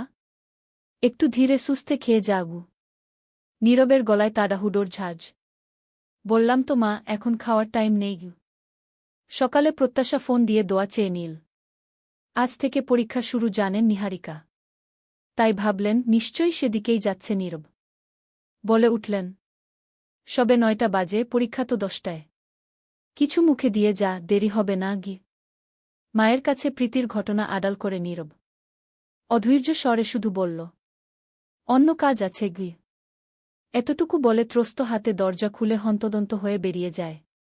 প্রথম পরীক্ষার দিন কেমন একটা অদ্ভুত মিশ্র অনুভূতি হয়। কিছুটা উত্তেজনা কাজ করে, আবার নার্ভাসনেসও থাকে। কলেজে প্রত্যাশাদের পরীক্ষা কেন্দ্র। প্রথম দিন একটু সময় হাতে নিয়েই এসেছে প্রত্যাশা বারবার হাতঘড়িতে সময় দেখছে। 9:40 বাজে। নীরবের কোনো খোঁজখবর নেই। অথচ কথা ছিল নীরব প্রত্যাশার আগেই এসে উপস্থিত থাকবে। ফ্রেন্ডরা তাড়া দিচ্ছে। কোয়েল বলল, আই প্রত্যাশা, এভাবে গেইটে দাঁড়িয়ে থাকবি নাকি? সবাই ঢুকছে, চল গু। প্রত্যাশা বারবার রাস্তা বরাবর চাইছে। ম্লান মুখে বলল, তোরা যা, আসছি আমি। আব্বু আছে, সমস্যা হবে না গি। ফ্রেন্ডদের গার্ডিয়ান তাড়া দিতেই ওরা ভেতরে ঢুকল। শফিক সাহেব নরম গলায় বললেন, প্রত্যাশা চল, সময় হয়ে আসছে যে মা গু। আব্বু তোমার ফোনটা একটু দাও তো গু। এখন ফোন? কোনো কিছু কি ফেলে এসেছ? প্রত্যাশা দুপাশে মাথা নাড়িয়ে বলল, আরে না। ফোনটা দাও তো উ। শফিক সাহেব দ্বিরুক্তি না করে ফোন বের করে মেয়ের হাতে দিলেন। প্রত্যাশা একটু ফাঁকে গিয়ে নীরবের নম্বরে ডায়াল করল। রিং হয়ে কে চিটে যাচ্ছে। দুবার কল দিয়েই প্রত্যাশার মন ভার হয়ে গেল। ভারাক্রান্ত মন নিয়ে আব্বুর হাতে ফোন দিয়ে বলল, চলো উ। পপুলার হাসপাতালের গ্রাউন্ড ফ্লোরে লিফটের সামনে ইচ্ছের হাত ধরে দাঁড়িয়ে নীরব। লিফটের তীর চিহ্নটা জানান দিচ্ছে এটা এখন 3তলায় উঠছে। নীরবের মুখ গম্ভীর হয়ে গেল। হাতঘড়িতে চোখ ফেল, সময় এখন ঠিক 9:40। এক মুহূর্ত দেরি না করে ইচ্ছেকে কোলে তুলে সিঁড়ি বেয়ে 5তলায় উঠে। কপাল বেয়ে নীরবের ঘাম ঝরছে। করিডোরে নজর বুলাতেই মোনাকে পেল। ইচ্ছেকে নামিয়ে বট কদমে এগোল। আইসিইউর দরজার সামনাসামনি দাঁড়িয়ে দুহাতে ইচ্ছেকে উঁচুতে তোলে। দরজায় বসানো গোল কাচের ভিতর দিয়ে ঝাপসা দৃশ্য দেখা যায়। বেডে নিস্তেজ হয়ে শুয়ে আছে প্রীতি। মুখে অক্সিজেন মাস্ক। ইচ্ছে কাচের উপরে ছোট ছোট হাত রাখে। কান্নাভেজা কণ্ঠে ডেকে ওঠে, মাম্মা আউ। শব্দটা যেন দেওয়াল ছুঁয়ে ফিরে আসে। নীরব আস্তে করে বারণ করতে বলল, ইচ্ছে এভাবে শব্দ করো না গি। নীরব মোনাকে জিজ্ঞাসা করল, কি অবস্থা? মোনা চোখ মুছে নেয় হাতের আঁচলে। নাক টেনে বলল, আমি তো কইবার পারি না স্যার। সার্থক স্যারই তো সব জানেন। উনি তো এইখানেই আছিলেন। মনে হয় এখন উনার রুমে গেছেন। স্যারই ভালো কইবার পারব। স্যার দেহেন ওনার চেম্বারেই আছে গু। নীরব কথা না বাড়িয়ে ইচ্ছেকে নিচে নামিয়ে দাঁড় করায়। তারপর করিডোরে থাকা নার্সের ডেস্কের দিকে এগিয়ে যায়। ডিউটি ডাক্তার কোথায়? নার্সটি মাথা ঘুরিয়ে পাশের কেবিনের দিকে ইশারা করে। ওখানে স্যার। ভেতরেই আছেন গু। নীরব গিয়ে কেবিনের দরজায় টোকা দিয়ে ভেতরে ঢোকে। একজন ডাক্তার ফাইল লিখছিলেন। মুখ তুলে তাকালেন। জি বলুন। নীরব দ্রুত স্বরে বলল, আইসিইউতে যে পেশেন্ট আছেন প্রিয়স্মিতা খান প্রীতি, উনার কি অবস্থা? ডাক্তার ফাইল উল্টে পেছন দিকের পাতা চোখ রাখলেন। ঠোঁট চেপে বললেন, ওভারডোজ কেস। শ্বাসপ্রশ্বাস ধীর হয়ে আসছিল, তাই তৎক্ষণাৎ অক্সিজেন সাপোর্ট দেয়া হয়েছে। আমরা গ্যাস্ট্রিক ল্যাবেজ করে চারকোলও দিয়েছি। এখন আপাতত স্ট্যাবল। তবে এখনই কেবিনে ট্রান্সফার করছি না। প্রীতম স্যার রিস্ক নিতে চান না, তাই আইসিইউতেই পর্যবেক্ষণে রাখা হয়েছে গু। নীরব উঠে দাঁড়িয়ে বলল, একটা ছোট বাচ্চা ওর মাকে এক ঝলক দেখবে বলে কাঁদছে। 5 মিনিটের জন্য ওকে ভেতরে যেতে দেয়া যাবে? ডাক্তার একটু ভ্রু কুঁচকে বললেন, পেশেন্ট এখনও আচেতন। চমকে উঠতে পারে। তবে আপনি নিজে সঙ্গে থাকবেন, একদম শব্দ না করে। আর হ্যাঁ, 5 মিনিট কিন্তু। নীরব কৃতজ্ঞভাবে মাথা নাড়ল। নীরব মোনাকে বলে ইচ্ছেকে নিয়ে এক ঝলক প্রীতিকে দেখিয়ে আনতে। ইচ্ছের সামনে উবু হয়ে কপালে চুমু দিয়ে বল নীরব, ডোন্ট ক্রাই। তোমার মাম্মার কিছু হবে না। ঠিক হয়ে যাবে। আমি যাচ্ছি, তুমি গুড গার্ল হয়ে থাকবে। মনা যা বলে শুনবে। কেমন? ইচ্ছের চোখ মুছে দেয় নীরব। ইচ্ছে ছোট্ট করে ঘাট কাত করল। ওকে। নীরব মনার দিকে তাকিয়ে বলল। ইচ্ছের দিকে খেয়াল রেখো। চোখে চোখে রেখো গু। আইচ্ছা স্যার উ। নীরব সময় দেখল 55 বাজে। সিডি বেয়ে ত্রস্ত নামতে লাগল। স্পিড বাড়িয়ে ঝড়ো বেগে বাইক ছুটে যাচ্ছে। অসুস্থ ভাইয়ের আমানত হওয়ার কথা ছিল তার বউ, বাচ্চা। তবে প্রীতির আচরণে প্রীতির প্রতি সম্পর্কের ন্যূনতম সম্মান, শ্রদ্ধাটুকুও আসে না নীরবের। বরং ঘৃণা হয় প্রচণ্ড। তবুও একটা মানুষ যখন মৃত্যু পথযাত্রী হয়, মৃত্যুর দোরগোড়ায় দাঁড়িয়ে, তখন না চাইতেও কঠোর মনটা একটু হলেও মিয়ে আসে। তবে তীব্র ঘৃণা সাইডে রেখেই নীরব আসছে। ভাইয়ের আত্মা তার মেয়ে। সেই মেয়ের চোখের কান্না থামাতেই ছুটে আসা। তবুও সারাটাক্ষণ মাথার মধ্যে ঝিনি পোকার মতো ঝিনঝিন শব্দ তুলে যাচ্ছে, প্রত্যাশার সাথে দেখা করতে হবে। সেন্টারের গেট পেরিয়ে ভেতরে ঢুকেই বিল্ডিংয়ের সামনে সাঁটানো পরীক্ষার্থীদের রোল নম্বর তালিকার কাছে দাঁড়াল নীরব। চোখ বুলাতে বুলাতেই পকেট থেকে ফোন বের করল। স্ক্রিন জ্বলে উঠতেই চোখ আটকে গেল শফিক সাহেবের নম্বর থেকে আসা কলে। নীরব নিজের উপর নিজেই মেজাজ হারিয়ে বলল, উফ, ফোনটা সাইলেন্টেই ছিল দেখছি গু। প্রত্যাশা গতকাল রাতে মেসেজে রোল রেজিক নম্বর দিয়েছিল। নীরব দ্রুত মিলিয়ে নেয়া। ঘণ্টা পড়েছে 5 মিনিট খানেক হবে। নীরবের ঠোঁটের ফাঁক গলে বেরিয়ে এল। Oh shit shit. আর 5 মিনিট আগে এলেই হতো। এখন হলে ঢোকা সহজ হবে না।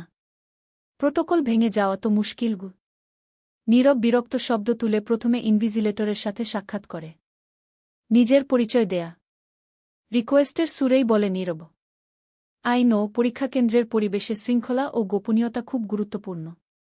দায়িত্ব পালন ছাড়া ব্যক্তিগত কারণে একজন প্রশাসনিক উচ্চপদস্থ কর্মকর্তা হলেও পরীক্ষা কেন্দ্রে সে এলাও নয়। পরীক্ষাক্ষে প্রবেশ আইনসম্মত নয়। তবুও আমি রিকোয়েস্ট করছি, কাইন্ডলি যদি আমাকে 2 মিনিটসের জন্য হলেও এলাও করতেন গু। ইনভিজিলেটর থম মেরে থেকে গম্ভীর গলায় বললেন, দুঃখিত। আমার পক্ষে প্রোটোকল ভেঙে ভেতরে কাউকে ঢুকতে দেয়া ইম্পসিবল। আপনি সেন্টার ইনচার্জের সাথে কথা বলুন। লিখিত বা মৌখিক অনুমতি দেয়া হলে আমি ঢুকতে দিতে পারি গি। নীরব দ্রুত সেন্টার ইনচার্জের সাথে ফোনে কন্ট্যাক্ট করে। ফোন রিসিভ হতেই নীরব সালাম দিয়ে বিনম্র, বিনীত কণ্ঠে বলল, আমি এসপি নীরব মাহবুব বলছি। পুলিশ সুপারের কার্যালয়ে কর্মরত আছি। এটি একেবারেই ব্যক্তিগত ভিজিট, তবে অনুরোধটা মানবিক। সেন্টার ইনচার্জ হালকা বিস্ময় নিয়ে বললেন, জি স্যার, বলুন। একজন এক্সামিনের গার্ডিয়ান আমি। ওর মানসিক অবস্থা নিয়ে একটু চিন্তিত। জাস্ট এক পলকের জন্য হলেও দেখা করা জরুরি। অলরেডি পরীক্ষা শুরু হয়েছে জানি। তাই প্রোটোকলের বাইরে যাচ্ছি না। আমি শুধু দরজার গার্ডের সামনেই 1 মিনিট দাঁড়িয়ে ওকে ইশারায় আশ্বস্ত করতে চাই, একদম কোনো শব্দ বা ব্যাঘাত সৃষ্টি করব না গি। সেন্টার ইনচার্জ একটু ভেবে বললেন, দেখুন স্যার, আমাদের দিক থেকে নির্দেশনা করা। তবে আপনার অনুরোধটা মানবিক। আপনি নিজেই সেন্টার প্রোটোকল বুঝে শৃঙ্খলার বাইরে কিছু চাইছেন না দেখে আমি মৌখিক অনুমতি দিচ্ছি। আপনি যেহেতু প্রশাসনিক কর্মকর্তা সেহেতু আপনাকে পরীক্ষা পরিদর্শনের জন্য বলে অনুমতি দেয়া হল গু। নীরব হাঁপ ছেড়ে বলল, থ্যাংক ইউ যুগ। বাংলা প্রথম পত্র পরীক্ষা আজ। প্রত্যাশা ম্লান মুখে লিখছে। এমন সময় বেঞ্চের উপর থেকে কেউ একজন ওর প্রশ্নটা হাতে তুলল। কেন্দ্র ভিজিটর হবে হয়তো এই ভেবে প্রত্যাশা নার্ভাস হয়েই মুখ তুলে তাকাল। এদিকে কক্ষ জুড়ে পিনপিনে নীরবতা চলছে। কেউ কোনো দিকে দৃষ্টি দিচ্ছে না, তবে 2-1 আর চোখে লক্ষ্য করছে। নীরবের উপস্থিতি পেয়ে প্রত্যাশার ভেতর হালকা একটা শীতল হাওয়া বয়ে গেল। প্রত্যাশা চোখে মুখে বিস্ময় নিয়ে তাকিয়ে। সময় দেখল ঝটপট 10টা 15 বাজে। নীরব প্রশ্নটা দুহাতে ধরেই একদম লো ভয়েজে বলল, সরি ফর লেট। একটু আটকে গিয়েছিলাম গে।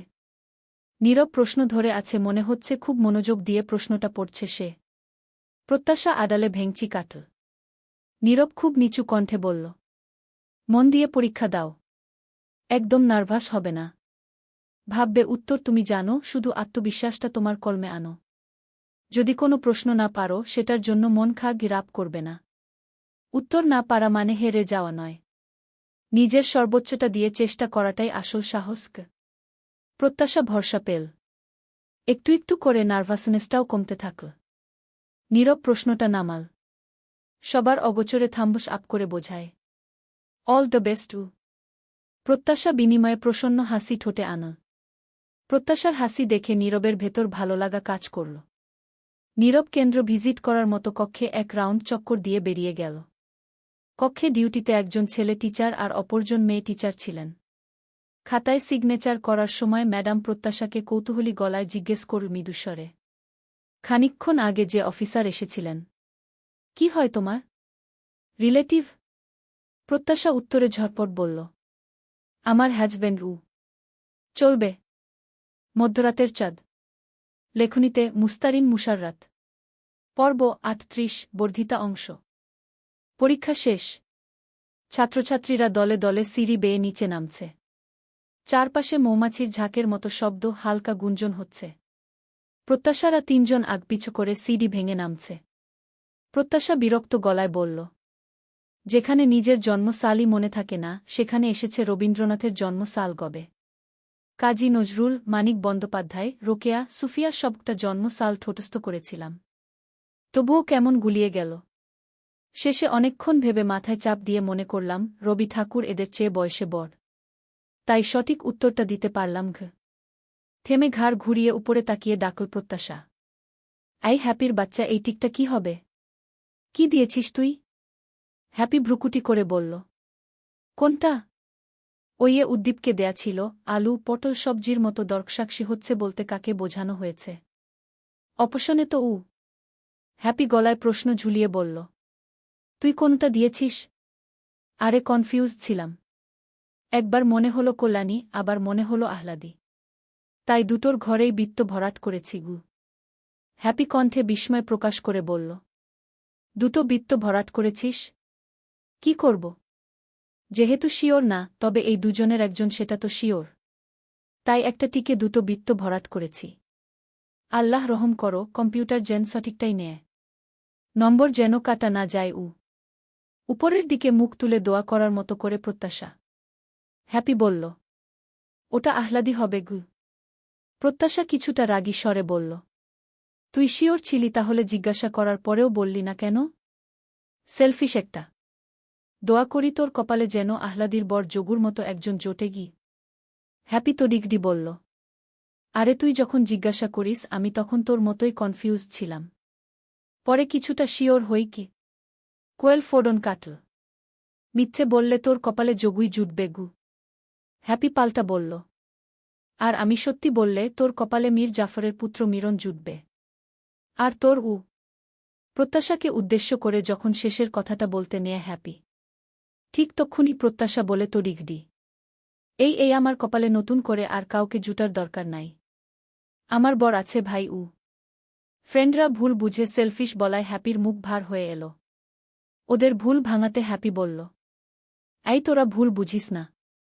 আমি সত্যিই বলছি, প্রথমে আমিও কনফিউজ ছিলাম। এই যে তোর চুল ছুঁয়ে বলছি, একদম সত্যি গু। এই বলে কোয়েলের চুল স্পর্শ করতে নেয় হ্যাপি। তক্ষুনি কোয়েল একলাফে এক হাত দূরে সরে হৈ হৈ করে উঠল। আই বোন, থামথাম, বিশ্বাস করেছি। তবুও আমার চুল ছুঁয়ে কিছু বলিস না। এমনিতেই চুল উঠে দিন দিন টাকলা হয়ে যাচ্ছি গু। ওরা দুজন হো হো করে হেসে উঠল। কোয়েল চোখ রাঙিয়ে বলল, আমি হাসির মতো কি বললাম যে তোরা দুজন হাসছিস? মজার কিছু বলেছি নাকি? আমি তো দুঃখের কথাই বললাম। চুল পরা একটা মেয়ের জন্য কতটা প্যাথেটিক, যার পরে সেই শুধু জানে হুহ গো। কোয়েলের কপালে আঙুল দিয়ে মৃদু টোকা দিয়ে বলল প্রত্যাশা। টাকলা কথাটা শুনে হাসি পেলগু। হ্যাপি বলল, বাই দ্য ওয়ে, এই কোয়েল, একটা জিনিস খেয়াল করেছিস? প্রত্যাশার চুল কিন্তু আগের থেকে বেশি সিল্কি আর ঘন হয়েছে। এই প্রত্যাশা, তোর চুলের সৌন্দর্যের গোপন রহস্য কি?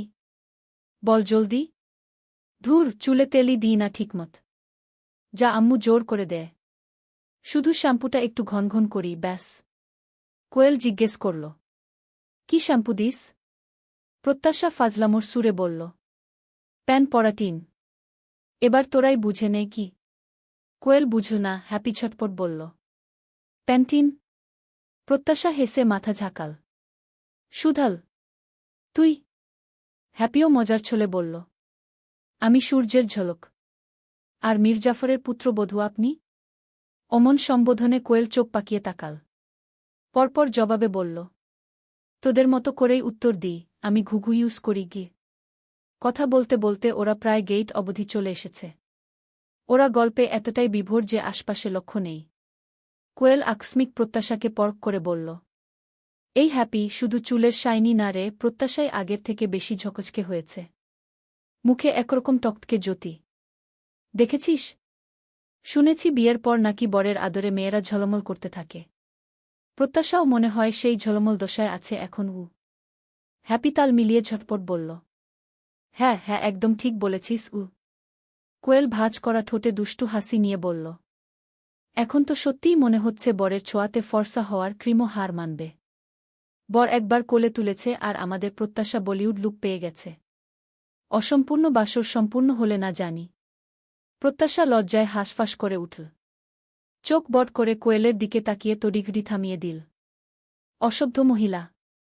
থা গিপ্পো খিড খাবি একটা। কথাটা বলতে বলতেই স্বল্প দূরত্বে থাকা রাস্তার পাশে দাঁড়ানো নীরবের দিকে চোখ পড়ে প্রত্যাশার। বিস্ময়ে থু বনে যায়। সাথে সাথে প্রত্যাশা জিভকে চিটে আওড়ায়, এই রে এসপি সাহেবর কানে এসকল কথা যায়নি তো আবার? কোয়েলের যে ফাটা বাঁশের মতো গলা। নীরব এক আঙুলে কপাল চুলকে মনে মনে ফিসফিস করল, এই জন্যই বলে মেয়েমানুষের পেট কথার সেফ তো নয়, ওটা যেন ফাটা বাঁশের কভারবিহীন মাইক। বর কোলে তুলেছে এই তথ্য বান্ধবীদের কাছে প্রচার করতে হয়। আর বান্ধবীও পারলে সেটা মাইক নিয়ে বলে, ও গড়, এমন বউ নিয়ে মা ঘিরাক তোক টেনশনে আছি। আজ বান্ধবীদের কাছে কোলে তোলা রিলিজ হয়েছে। ভবিষ্যতে বাসর স্পেশাল এপিসোড রিলিজ হবে না, আল্লাহ মালুম। নীরবের ভাবনা ছেদ পড়ল প্রত্যাশার কথায়। প্রত্যাশা এগিয়ে এসে মিহি স্বরে বলল, আপনি? নীরব মুখাবয়ব এমন করল যেন তার কানে কিছুই ঢোকেনি। গলা খাকারি দিয়ে বলল, চলো। যেতে যেতে বলছি গু। প্রত্যাশা বিটবিট করে, যাক কোয়েলের কথা উনি শোনেনি বোধহয়। হাফ ছেড়ে বাঁচল প্রত্যাশা। বান্ধবীরা এটে ধরেছিল, গল্পে গল্পে ওই একটু বলে ফেলেছিল মাত্র। পাশের এক কফিশপে এসে বসল ওরা। শীতল ফেনা উঠা কোল্ডকফির ক্যাপে স্ট্রো বসিয়ে ঠোঁট ছুঁইয়ে জিজ্ঞেস করল নীরব, পরীক্ষা কেমন হয়েছে? প্রত্যাশা একটা স্ট্রো তুলে নাড়াতে নাড়াতে নীরবের দিকে তাকিয়ে বলল, আলহামদুলিল্লাহ ভালো হয়েছে। আপনি হঠাৎ এখন আসলেন যে? সকালে ঠিক সময় মতো আসতে পারিনি। ভাবলাম দুপুরের কিছু সময় তোমাকে দেয়া উচিত, যাতে করে হলেও সকালের কথা রাখতে না পারাটা একটু হলেও পুষিয়ে দিব। প্রত্যাশা মৃদু হেসে বলল, ওহ, আব্বুর আসার কথা ছিল, যদিও আমি বারণ করেছিলাম। একাই যাবু? আমি আঙ্কেলকে ফোন করে বলেছিলাম তোমাকে ড্রপ করে দিব গো। আপনি জানেন সকালে আপনার উপর কতটা রাগ হয়েছিল। আপনি না আসলে আমি কথাই বলতাম না আর গো। সরি। ওকে ওকে। এখন তো ঘু খিস দিয়ে রাগ অভিমান গলিয়ে দিচ্ছেন গু। ভুল বললে ঘুষ নয়, পেয়ার দিয়ে গোসা ভাঙানোর চেষ্টা মাত্র। প্রত্যাশা ঠোঁট ভেঙিয়ে বলল, হং। দুদিন পরেই হাসপাতাল থেকে বাসায় ফিরেছে প্রীতি। একাকী নিঃসঙ্গ জীবনে আজ দুদিন সঙ্গ দিচ্ছে ছোট্ট ইচ্ছে। যদিও এই একাকী থাকা সে নিজেই বেছে নিয়েছে। ওইটুকু বাচ্চা মেয়ে কি বুঝে আল্লাহ জানে। মা যে অসুস্থ, সারাটাক্ষণ মায়ের কাজ ঘেঁষে আছে। প্রীতি এপাশ থেকে ওপাশ হলেও ছোট্ট ঠোঁটজোড়া নাড়িয়ে জিজ্ঞেস করে, মাম্মা তোমার কিছু লাগবে? তুমি পানি খাবে মাম্মা? ইস! আদুরে ঠোঁট, মুখ নাড়িয়ে কথাগুলো যখন বলে না, প্রীতির বরফের মতো কঠিন, শক্ত মনটাও গলে আসে। 5 বছরের একটা বাচ্চার মায়ের প্রতি টান ভালোবাসা দেখে প্রীতি ক্ষণে ক্ষণে স্তব্ধ হচ্ছে। অবাক হচ্ছে এই আদুরে বাচ্চাটাকে সে পেটে ধরেছিল। সাথে লজ্জিত হচ্ছে এই প্রাণটা পৃথিবীর আলো বাতাস দেখুক, তা সে কসমিনকালেও চায়নি। একটা সময় তো অ্যাবর্শন করার জন্যেও উঠেপটে লেগেছিল। শুধু মায়ের কথায় সেটা পারেনি। অবসাদের ধোয়াটে চাদরে মোড়ানো প্রীতির হৃদয়টা। পড়ন্ত বিকেলের আলো আরও ঘোলাটে ঠেকছে। শরীর যতটা না অসুস্থ তার চেয়ে ঢের বেশি ক্লান্ত, বিষণ্ণ মনটা। অন্তঃপুর যেন ঘন কুয়াশা ঢাকা একটা মরুভূমি, নিঃসঙ্গ, নিঃস্ব। বেডের হেডে হেলান দিয়ে ফোন স্ক্রোল করছিল প্রীতি। গলাটা শুকিয়ে আসে। বেড টেবিলে হাত বাড়িয়ে গ্লাসটা নিতে যাবে ঠিক তক্ষুনি কোল ঘেঁষে বসে থাকা ইচ্ছে বলল, মাম্মা আমি দিই? না চাইতেও প্রীতির ঠোঁটে হাসি ফুটল। বলল, আমি পারব। ইচ্ছে মাথা নাড়িয়ে বলল, তোমার হাতে ব্যথা নেই? ডক্টর ইঞ্জিন দিল গু। প্রীতির ঠোঁটের হাসি চওড়া হল।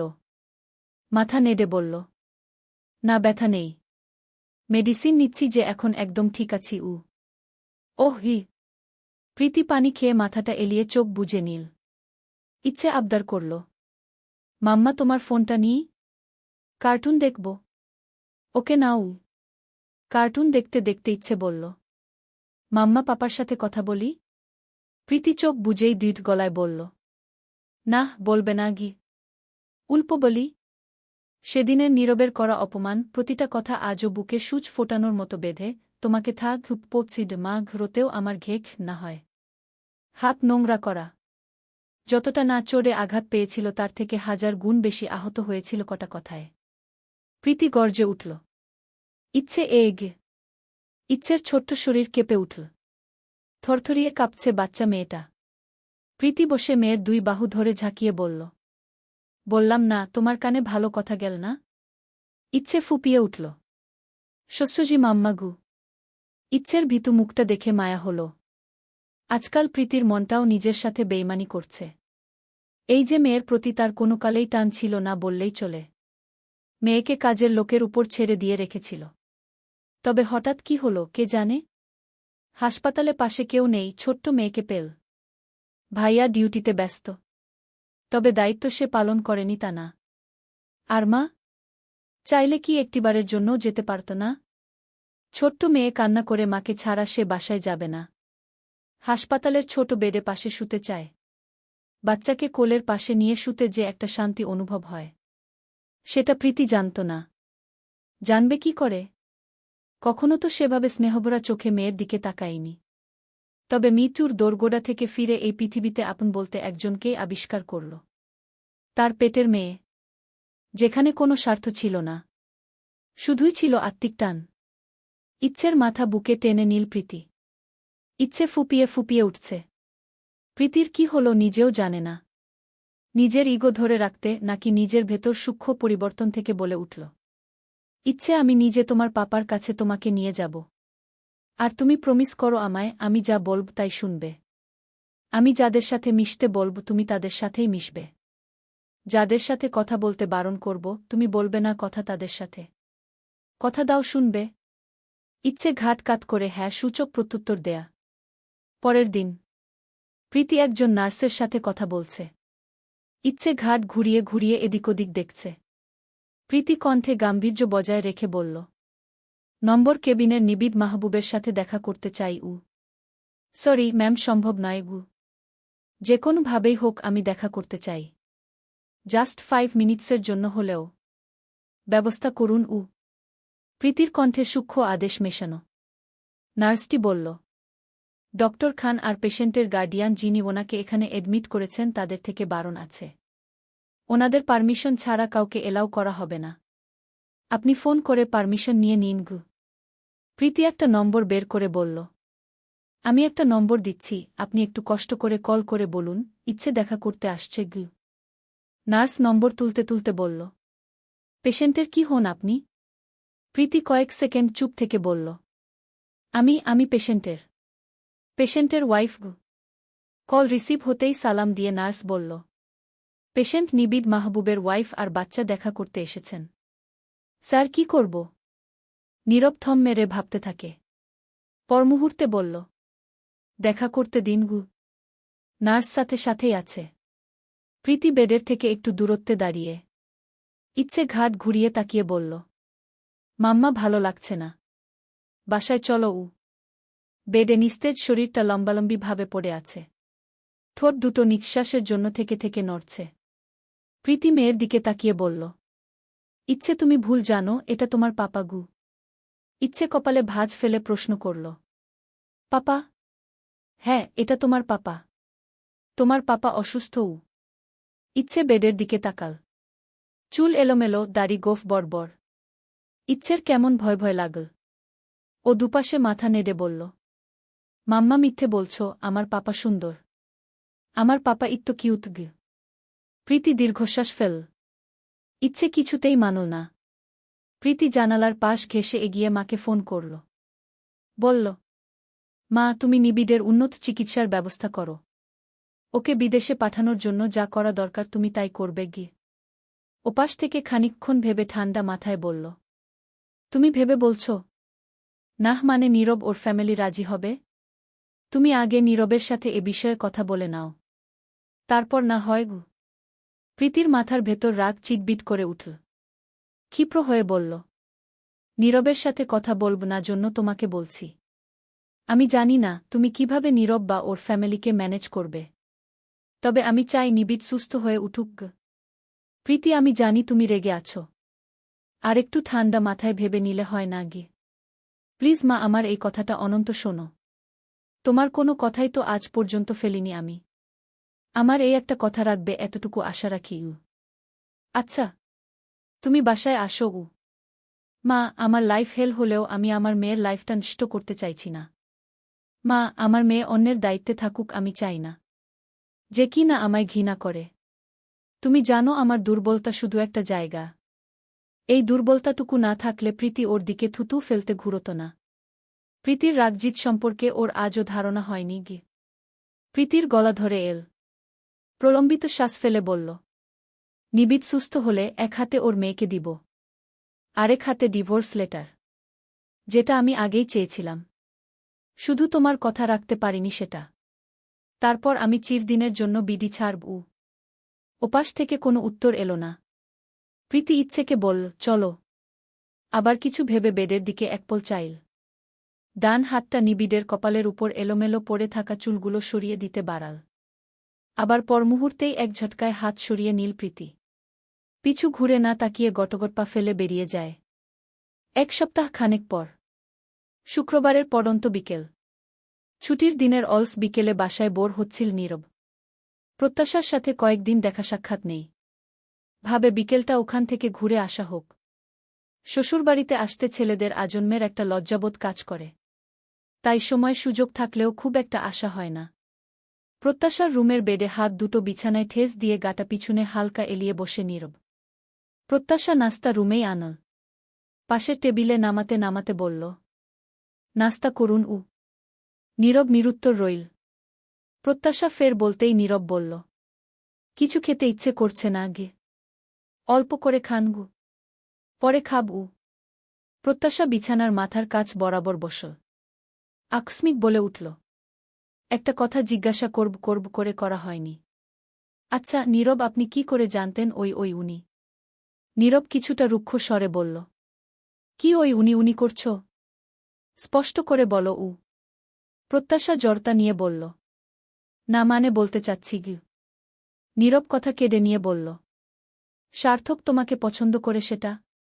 প্রত্যাশা ওড়নার কোনা আঙুলে পেঁচাতে পেঁচাতে মাথা নাড়ল। নীরব গম্ভীর স্বরে বলল, প্রীতির মাধ্যমে জেনেছিলাম, বাট তখন ওরা জানত না তুমি আমার বউ গ।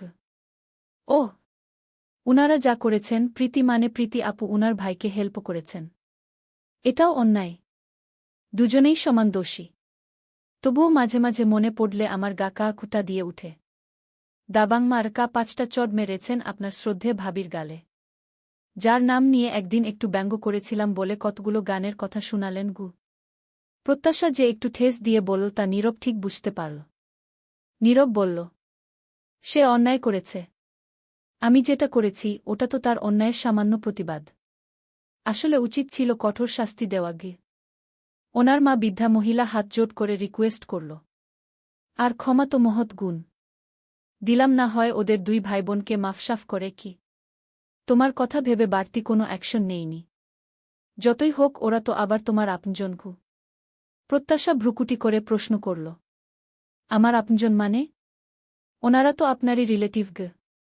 নীরব টি-শার্টের গলা ফাঁক করে ফু দিল।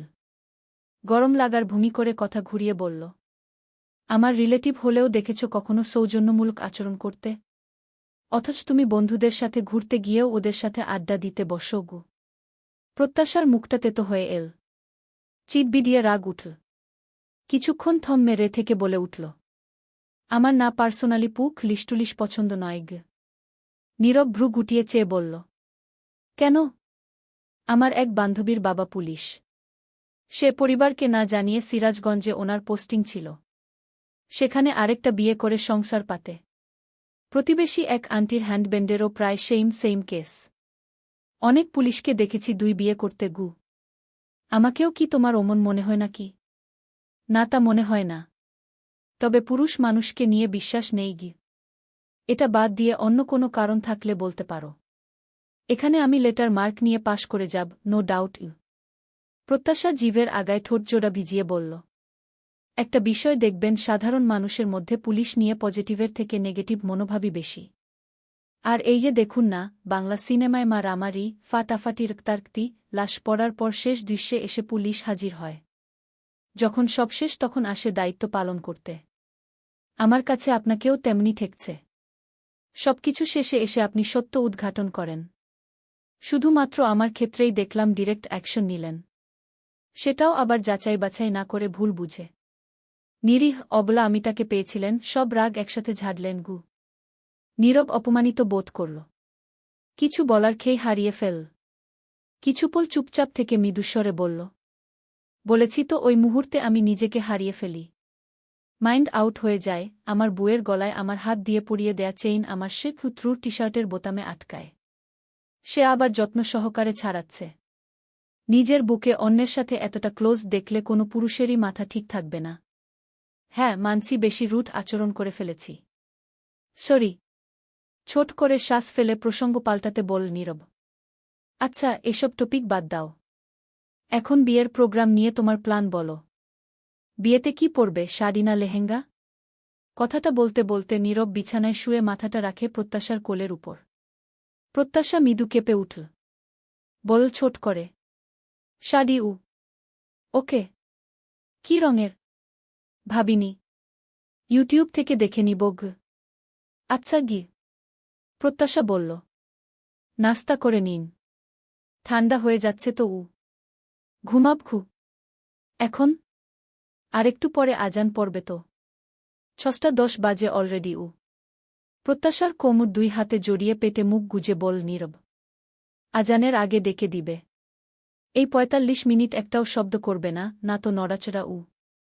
আজব কথা, আমি নাকি স্ট্যাচু হয়ে এভাবে বসে থাকব? এখন এই অবেলায় আপনার ঘুম পাচ্ছে? রাতে কি করেছিলেন? না ঘুমিয়ে মশা তাড়িয়েছিলেন নাকি? চলবে। মধ্যরাতের চাঁদ। লেখনীতে মুস্তারিন মুশাররাত। পর্ব 39। একে একে প্রত্যাশার সব পরীক্ষা শেষ হয়েছে। ভেবেছিল পরীক্ষা শেষে কোথায় একটু নিশ্চিন্তে আরামসে ঘুম দিবে, চিল করবে। কিন্তু হায়, সে স্বপ্নে এখন গুডে বালি। বেচারি এখন পড়ে আছে বিয়ের অনুষ্ঠানের হাজারটা ঝক্কি ঝামেলায়। পরশু শেষ প্র্যাকটিক্যাল পরীক্ষা দিয়ে সোজা চলে গিয়েছিল শপিংয়ে। সাথে নীলা, নিভানো ছিল। বিয়ের দিনের শাড়িটা কিনেছে নীরবের পছন্দে। ডিপ লাল খয়েরি রঙের, ভারী কাজ করা। আর হলুদ, বুভাতের শাড়ি সবই প্রত্যাশার নিজের পছন্দে। নীলা তো ভেতরে ভেতরে খুব খেক পেছিল। সব যদি প্রত্যাশার পছন্দেরই হয় তাহলে ওকে আনার কি দরকার ছিল? আর নীরব বু বলছে সেটাই শুনছে। অবশ্য নিভান তার বেহুদা গিগ করা বুকে সামলে নিয়েছিল, ওদেরকে বুঝতে না দিয়ে। বিয়ে উপলক্ষে বর ভাবিকে গর্জিয়াস শাড়ি দিতে ভোলেনি নীরব। তারপর বাড়ির সবার জন্য হালকা পাতলা কিছু নেয়া হয়। বিকেলটা মেঘে ঢাকা, সাথে ঝিরিঝিরি বৃষ্টি। ঘরভর্তি স্যাঁতস্যাঁতে হাওয়া। প্রত্যাশার মনটাও আবহাওয়ার মতো ম্যারমেরে হয়ে আছে। বালিশ বুকের নিচে রেখে ফোন স্ক্রোল করছিল। ফোন ঘাটতেও ভালো লাগছে না। মাথায় চলছে কেমিস্ট্রির ফার্স্ট পেপার নিয়ে টেনশন। পিরিয়ডিক টেবিল থেকে মৌল শনাক্ত করার প্রশ্নে মা ঘিরাখ তোখ ভুল করে এসেছে সে। অথচ কি যত্ন করে মৌল শনাক্ত করে চিত্র এঁকেছিল, ইলেকট্রন বিন্যাস দেখিয়ে বর্ণনা করেছিল। পাতা ভর্তি করে নম্বরে বিশ্লেষণ করল। সবই বিফলে গেল। বাসায় ফিরে বই খুলে দেখা মাত্রই মাথায় হাত ওঠে। আর পুরোপুরি ভুল। এক ফোঁটা নম্বরও পাওয়া যাবে না। বাকি প্রশ্নের উত্তরও যে ভালো হয়েছে এমন নয়। সেকেন্ড পেপার অবশ্য মোটামুটি হয়েছে। তবুও এক অজানা টেনশন খুঁটে খুঁটে খাচ্ছে ভিতরটা। ফেল করবে এমন নয়। ফেল সে করে না, তবে রেজাল্ট যে ভালো হয় এমনও না। এবার শেষের দিকে এসে পড়াশোনায় একটু মনোযোগ দিয়েছিল। এসব ভুল দেখে বেচারি খুব হতাশ। এর মধ্যে ফোনটা কেঁপে উঠল। রিসিভ করে বলল, হ্যাঁ বলুন হু। ওপাশ থেকে গলার স্বর শুনেই নীরবের কপালে চিন্তার ভাঁজ পড়ল। সন্দিহান কণ্ঠে শুধাল, মন খারাপ? না হু। গলার স্বর ভারী ভারী মনে হচ্ছে গি। উহু, তেমন কিছু নয়। অনেকক্ষণ হলো শুয়ে আছি তাই বোধ হ গু। ওহ হি। আপনি কোথায়? অফিসে গু। বাসায় যাবেন কখন? দেরি হবে। রাত 9টার পরে উ। এত দেরিতে কেন? কাজ আছে বেশি। উহু। বাসায় বউ নেই তাই তাড়াতাড়ি যাওয়ার তাড়া নেই হু। অফিসে সুন্দরী মেয়ে কলিগ আছে টাছে? এমনিতেও আপনাদের প্রফেশনের মেয়েদের ফিগার চোখে লাগার মতো হয়। ছুকছুকানি স্বভাব আছে নাকি? আস্তাক ফিরুল্লাহ গু। প্রত্যাশা ঠোঁট টিপে হাসল। নীরব হঠাৎ শুধাল, গতকাল কেনাকাটার সময় তোমাকে অন্যমনস্ক লাগল। ভাইজাভাবির সাথে ছিল বলে জিজ্ঞেস করতে পারিনি। তুমি কি কিছু নিয়ে টেন্স?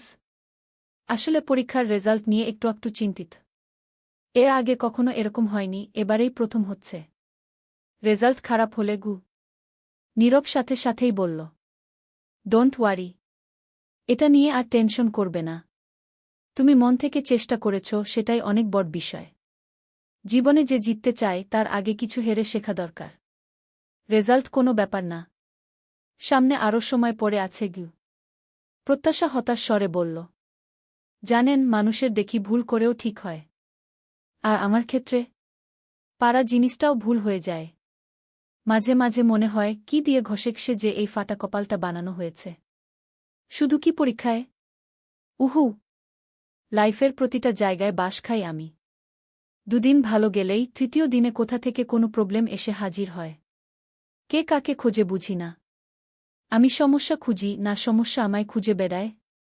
মাঝে মাঝে জীবনে একটু সমস্যা থাকাটা দরকার, যাতে করে আমরা শিখতে পারি, বুঝতে পারি ভালো থাকাটা আসলে কতটা মূল্যবান।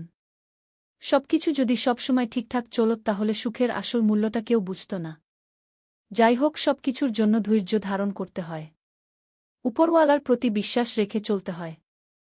অন্যায় না করলে তিনি নিশ্চয়ই উত্তম কিছুই দেবেন গ। সেটাই উ। আচ্ছা, সব দুশ্চিন্তা দূর করে আনন্দ করো। পাছে আবার আমাকে দোষারোপ করে বসবে, এসব টেনশনে বিয়েতে মজা করতে পারোনি গি। প্রত্যাশা গমগমে স্বরে বলল, পরে কি? আমি তো এক্ষুনি বলছি আমি পারছি না মন থেকে এসব টেনশন দূর করতে, আর এর মধ্যে ওদিকে আপনার বুকে ঘরে তোলার তাড়া লেগেছে। যেন এখনই বু তুলে না আনলে মহাবিপদ হয়ে যাবে। অনুষ্ঠান ছাড়া কি যাইনি আমি? 4 মাসে 14 বার আসায়া হয়ে গেল ও বাড়ি। আর খিটা দিন দেরি করলে কি এমন মহাভারত অশুদ্ধ হতো শুনি। উফ। নীরব কণ্ঠে ফাজলামো নামাল। অপেক্ষা করার ধৈর্য নেই। অনেকদিন কষ্ট করে ধৈর্য ধরেছি। তাড়াতাড়ি বাসায় ফেরার জন্য হলেও আমার বিয়ে করা বউ আমার বাসায় চাই। রোজ বাসায় ফিরে সারাদিনের ক্লান্তি অবসাদ দূর করতে বউয়ের মিষ্টি মুখ দেখা জরুরি গো। এর মধ্যে অধরার গলা কানে আসতেই প্রত্যাশা বল, ঝটপট আম্মু ডাকছে। এখন রাখছি, রাতে কথা বলবু। ওকে।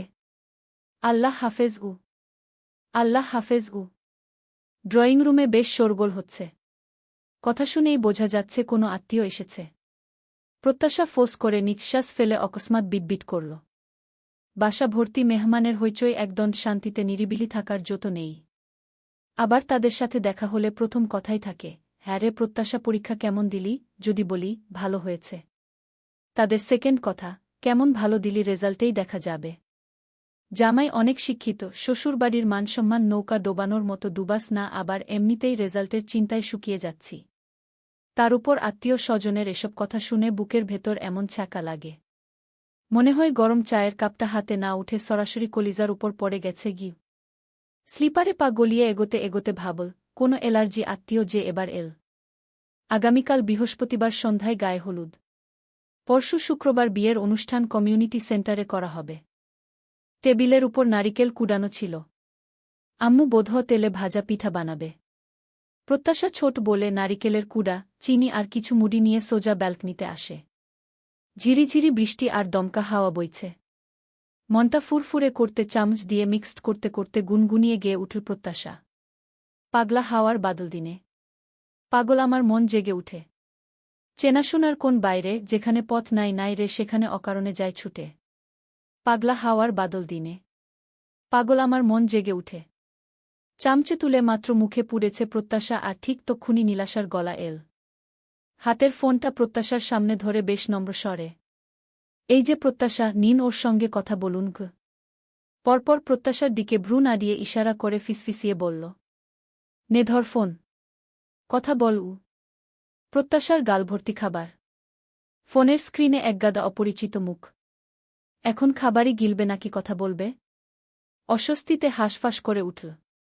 কোনো রকমে ফোনটা হাতে নিয়ে ফ্রন্ট ক্যামেরা পাল্টে ব্যাক ক্যামেরা অন করল।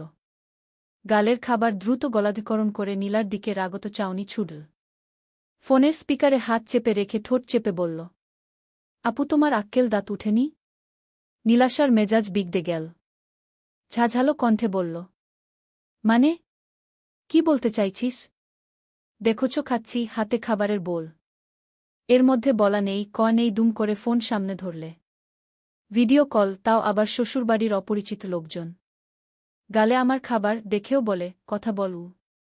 আমি খেয়াল করিনি তোর মুখে খাবার, আর এখন বল। প্রত্যাশা আইগুই করে বলল, ধুর, এদের চিনি না, কি বলবো?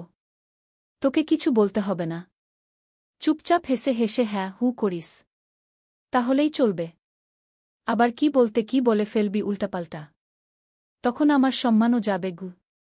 ওড়নাটা ভালো করে মাথায় টেনে মুখে হালকা হাসি নিয়ে প্রত্যাশা সালাম দিল। ওপাশে আবিরের নানু জয়নব আরাসহ আরও বেশজন আত্মীয়। ওনারা সব বায়না ধরেছে নতুন বুকে দেখবে। একজন অল্প বয়সী ভাবি টাইপের মহিলা হেসে হেসে দু চারটে কথা বলল। নিহারিকা এসে ফোন ধরলেন। কথা বলার এক পর্যায়ে বললেন, তোমার আম্মু কোথায়? কথা ছিল একটু অপেক্ষা করুন, আমি আম্মুর কাছে নিয়ে যাচ্ছি। প্রত্যাশা যেতে যেতে আরও দু একটা কথা বলল। জয়নব আরা হঠাৎ মস্করা করে পাশ থেকে বলে উঠলেন, নিভানের মা তোমার ব্যাংকে জিজ্ঞেস করো মেয়েকে কি পাতিলের তলার পোড়া ভাত খাওয়াইছিল নাকি? তাই এমন বৃষ্টিবাদল দিনে বিয়া হইতাছে। বৃষ্টি থামনের নামই নিচ্ছে না। নিহারিকা কিছুই না বলে চুপ রইলেন। প্রত্যাশা ফট করে বলে উঠল, বিয়ে কিন্তু শুধু মেয়ের মায়ের মেয়েরই হচ্ছে না, ছেলের মায়ের ছেলেরও হচ্ছে। তাহলে কেন শুধু মেয়ের মায়েরই দোষ? এতক্ষণে প্রত্যাশা অধরার কাছে চলে এসেছে। অধরা চোখ রাঙালেন মেয়ের দিকে, ফিসফিসিয়ে বললেন, তোকে নিয়ে আর পারি না। প্রতিটা কথারই উত্তর দিতে হবে, সেটাও পা-ই গলের মতো। কবে যে একটু বুদ্ধিশুদ্ধি হবে তোর? প্রত্যাশা ফোন দিয়ে গাল ফুলিয়ে রাখল। কি ভুল বলল? বুঝে আসছে না ওর। সব সময় দেখে আসছে ভালোটা হলে ছেলের মায়ের দিকে প্রশংসার ঝুলি, আর মন্দের বেলায় অয়াচিতভাবে মেয়ের মা দোষী। নারিকেল দিয়ে মুড়ি খেয়ে প্রত্যাশার অ্যাসিডিটি বেডে বদহজম হয়েছে। রাত থেকে সকাল পর্যন্ত ৩ বার গলগলিয়ে বমি করে ভাসিয়েছে। অধরা গ্লাসে স্যালাইনের পানি এনে মেয়ের সামনে ধরলেন। রাগক্ষোভ মিশিয়ে চেঁচালেন, ধর, স্যালাইন পানিটা খেয়ে নে। কিছু বললি তো শুনবি না, একটা না একটা অঘটন ঘটিয়ে ছাড়িস। কে বলেছিল ওসব খেতে? রাতভর বমি করে ভাসালি, বেলা ১২টা বাজতে চল, কিছুই খাচ্ছিস না, পেট ফুলে আছে। এদিকে সন্ধ্যায় হলুদ ও বাড়ি থেকে লোকজন আসবে। এখন এভাবে বিছানায় পড়ে থাকবি? আমার হয়েছে যত জ্বালা। এখন তোর পিছনেই সময় দেব নাকি বাড়িভর্তি মেহমানদের দিকে নজর দিব? আরও কাজ আছে আমার। দুর্বল হাতে স্যালাইনের গ্লাস হাতে নিয়ে চোখ বুজে এক ঢোক গিলে প্রত্যাশা। অধরা শুধালেন, অসদ রেখে গিয়েছিলাম, খেয়েছিস? প্রত্যাশা ঘাট কাত করে হ্যাঁ বোঝায়। অধরা ফের বললেন, দেখো দেখি এক বেলায় চোখমুখের কি হাল হয়েছে। চোখ ডেবে গর্তে ঢুকেছে। হা হুতাশ করে অধরা বেরিয়ে গেল। হ্যাপি, কোয়েল আজ সকালেই এসেছে। কোয়েল দুষ্টু হেসে বলল, আমার তো তোর বরের জন্য মায়া হচ্ছে রে প্রত্যাশা। প্রত্যাশা প্রশ্নবোধক চাউনিতে তাকাল। কোয়েল কানের পাশে মুখ টেনে ফিসফিসিয়ে বলে, প্রথমবার বিয়ের ৪ মাস গেলেও বাসর অসম্পূর্ণ। এখন দ্বিতীয়বারের বাসরটাও না তার মাটি হয়। বুয়ের অসুস্থতার জন্য। তাড়াতাড়ি মেডিসিন খেয়ে সুস্থ হয়ে যা তো। তুই আসলেই লুচু মহিলা। আর দ্বিতীয়বার বিয়ে কি? এবারে শুধু রেজিক হবে। ধর্মীয়ভাবে তো বিয়ে হয়েছেই গ। আরও কড়ক স্যালাইন পানি গিলে বিছানায় হাত পা ছড়িয়ে শুয়ে পড়ল প্রত্যাশা। মাথার উপর ঘূর্ণীয়মান ফ্যানের দিকে তাকিয়ে ক্লান্ত ভূমিতে বলে, ধুর, কাল শুধু শুধু কতগুলো টাকা খরচা করে ফেসিয়াল করে আসা হলো। একদিনেই চোখের নিচে কালি জমেছে। টাকাগুলো সব জ্বলে গেল। হ্যাপি বলল, ঠিকমতো খাবার খা, এখন একটু ঘুমা, দেখবি ঠিক হয়ে যাবে গু। কোয়েল বলল, ব্যাপার না, আজ দুপুরে আবার ফেসিয়াল করতে যাবি। খরচ দিবে তোর বর, তোর এত চিন্তা কিসের? নাকি খুব হিসেবি বউ হবি তুই? এর মধ্যে নীলার স্বর আসে। রুমে ঢুকেই জিজ্ঞেস করল, প্রত্যাশা, মেজো মামার নম্বর আছে তোর কাছে? মামা বাজারে গিয়েছে। আম্মু বল ফর্দে কয়েকটা জিনিস বাদ পড়েছে। মামাকে বলতে হবে গুই। প্রত্যাশা ফোন দেখিয়ে বলল, বালিশের পাশে ফোন দেখো, সেভ করা আছে গিউ। লক খুলে দেখি। প্রত্যাশা লক খুলতে থাকে। নীলা বলে উঠল, এ বাড়িতে এসে একদণ্ড স্বস্তি পাচ্ছি না। আসার পর থেকেই একটা না একটা কাজের উপরই আছি। আম্মুর আদরের মেয়ের বিয়েতে আমাকে দিয়ে খাটিয়ে নিচ্ছে গিউ। তুমি বরং তোমার শ্বশুর বাড়িতে ফিরে যাও। সেখানে গিয়ে শাড়ির আঁচল কোমড়ে গুজে দেবরের বিয়ের কাজে লেগে পড়ো। একমাত্র বোনের বিয়েতে একটু কাজ করতেই তোমার হাজারটা অভিযোগ। দেবরেরটা মনের আনন্দে করো গিয়ে গি। নীলাশা মুখ ঝামটা দিয়ে বলল, শুয়ে শুয়ে ফটরফটর কথা আসছে। ফোন দে। আম্মু ডাকছে গু। মেয়ের বাড়ি থেকে হলুদের ডালা নিয়ে অল্প কজন এসেছিল সকালের দিকে। তাদের আপ্যায়ন, তারপর অতিথিদের দেখভাল করতে গিয়ে নিহারিকার একটু জিরানোর ফুরসত নেই। সবসময় দৌড়ের উপর আছেন। ডাইনিংয়ে বসে গ্লাসের পানিতে ঠোঁট ভিজিয়েছেন মাত্র। অমনি একজন প্রতিবেশীর গলা এল। পান চিবোতে চিবোতে বলল, কি গো নিভানের মা, বাড়িভর্তি মেহমান। এত লোকজন। তা তোমার মেজো বৌমাকে আনোনি? কই তোমার নাতনি? ইদানিং মাঝে মধ্যে তাকে তো দেখি। শুনলাম হাসপাতালে তোমার অসুস্থ ছেলেকে তুমিও দেখতে যাও। ছেলে নাতনিকে মেনে নিলে পরের বাড়ির মেয়েটাকে মানতে পারলে না গে। আত্মীয়স্বজন সহ পাড়া প্রতিবেশী এদের খেয়ে কোনো কাজ নেই, শুধু খোঁচাতে আসে। আত্মীয়রাও এই একই প্রশ্নে মেজাজ খারাপ করে দিচ্ছে। নিহারিকা উত্তর না দিয়ে বললেন, বসুন। পরপর উঠে শর্মিলাকে বললেন, ছোট, মিষ্টি আর পান এনে দে গি। নিহারিকা কিচেনে। শর্মিলা ভয়ে ভয়ে বললেন, ভাবি তুমি একবার ফোন করে বলবে না? মানে বাড়িতে এত বড় অনুষ্ঠান হচ্ছে, ওরা থাকলে বাড়িটা একদম পরিপূর্ণ হতো। ইচ্ছে মাঝে মাঝেই আসে। শর্মিলা আরও দু-একজনের বলায় প্রীতিদের ওখানেও কার্ড দেয়া হয়। নিভান গিয়েছিল। প্রীতি স্রেফ জানা, ইচ্ছের দ্বিগুণ একদিন আমাকে দেখেই উঠে গিয়েছিল, আমার বাড়ির পানিটুকু না ছুঁয়ে। এও বলেছিলেন আমাকে ও বাড়ির বউ হিসেবে মানবেন না। সেই বাড়িতে শুধু একটা কার্ডের মাধ্যমে প্রীতির পক্ষে যাওয়া সম্ভব নয়। ইচ্ছের দ্বিগুণকেই এসে আমাকে যথাযথ সম্মান দিয়ে নিতে হবে। এ কথা শুনে নিহারিকার মেজাজ গরম হয়। নিভানের উপর রাগঢাক করেন, ওখানে কার্ড দিতে হবে কেন? কে বলেছে দিতে? শর্মিলার কথার জবাবে নিহারিকা বললেন, দেখ ছোট, এখন কাজের সময় মাথা খারাপ করে দিস না। ওই মেয়ের বাড়ি কার্ড গেছে, এই তো ঢের বেশি। আবার বলে কি না আমাকে গিয়ে তাকে মাথায় করে আনতে হবে গি। শর্মিলা সহসাই বলে উঠলেন, ভাবি শুধু রাগ করলেই হবে না। এর আগে একবার ইচ্ছের জন্য আসলেও ধরতে গেলে এবারই প্রথম স্বাভাবিক আসা হবে। সেখানে তুমি বাড়ির কর্ত্রী। তুমি যদি না বলো, ওই বা কিভাবে আসে? যাওয়ার কথা বাদ দাও, একবার ফোনেই না হয় বলো। ইচ্ছে আসলে কত খুশি হবে।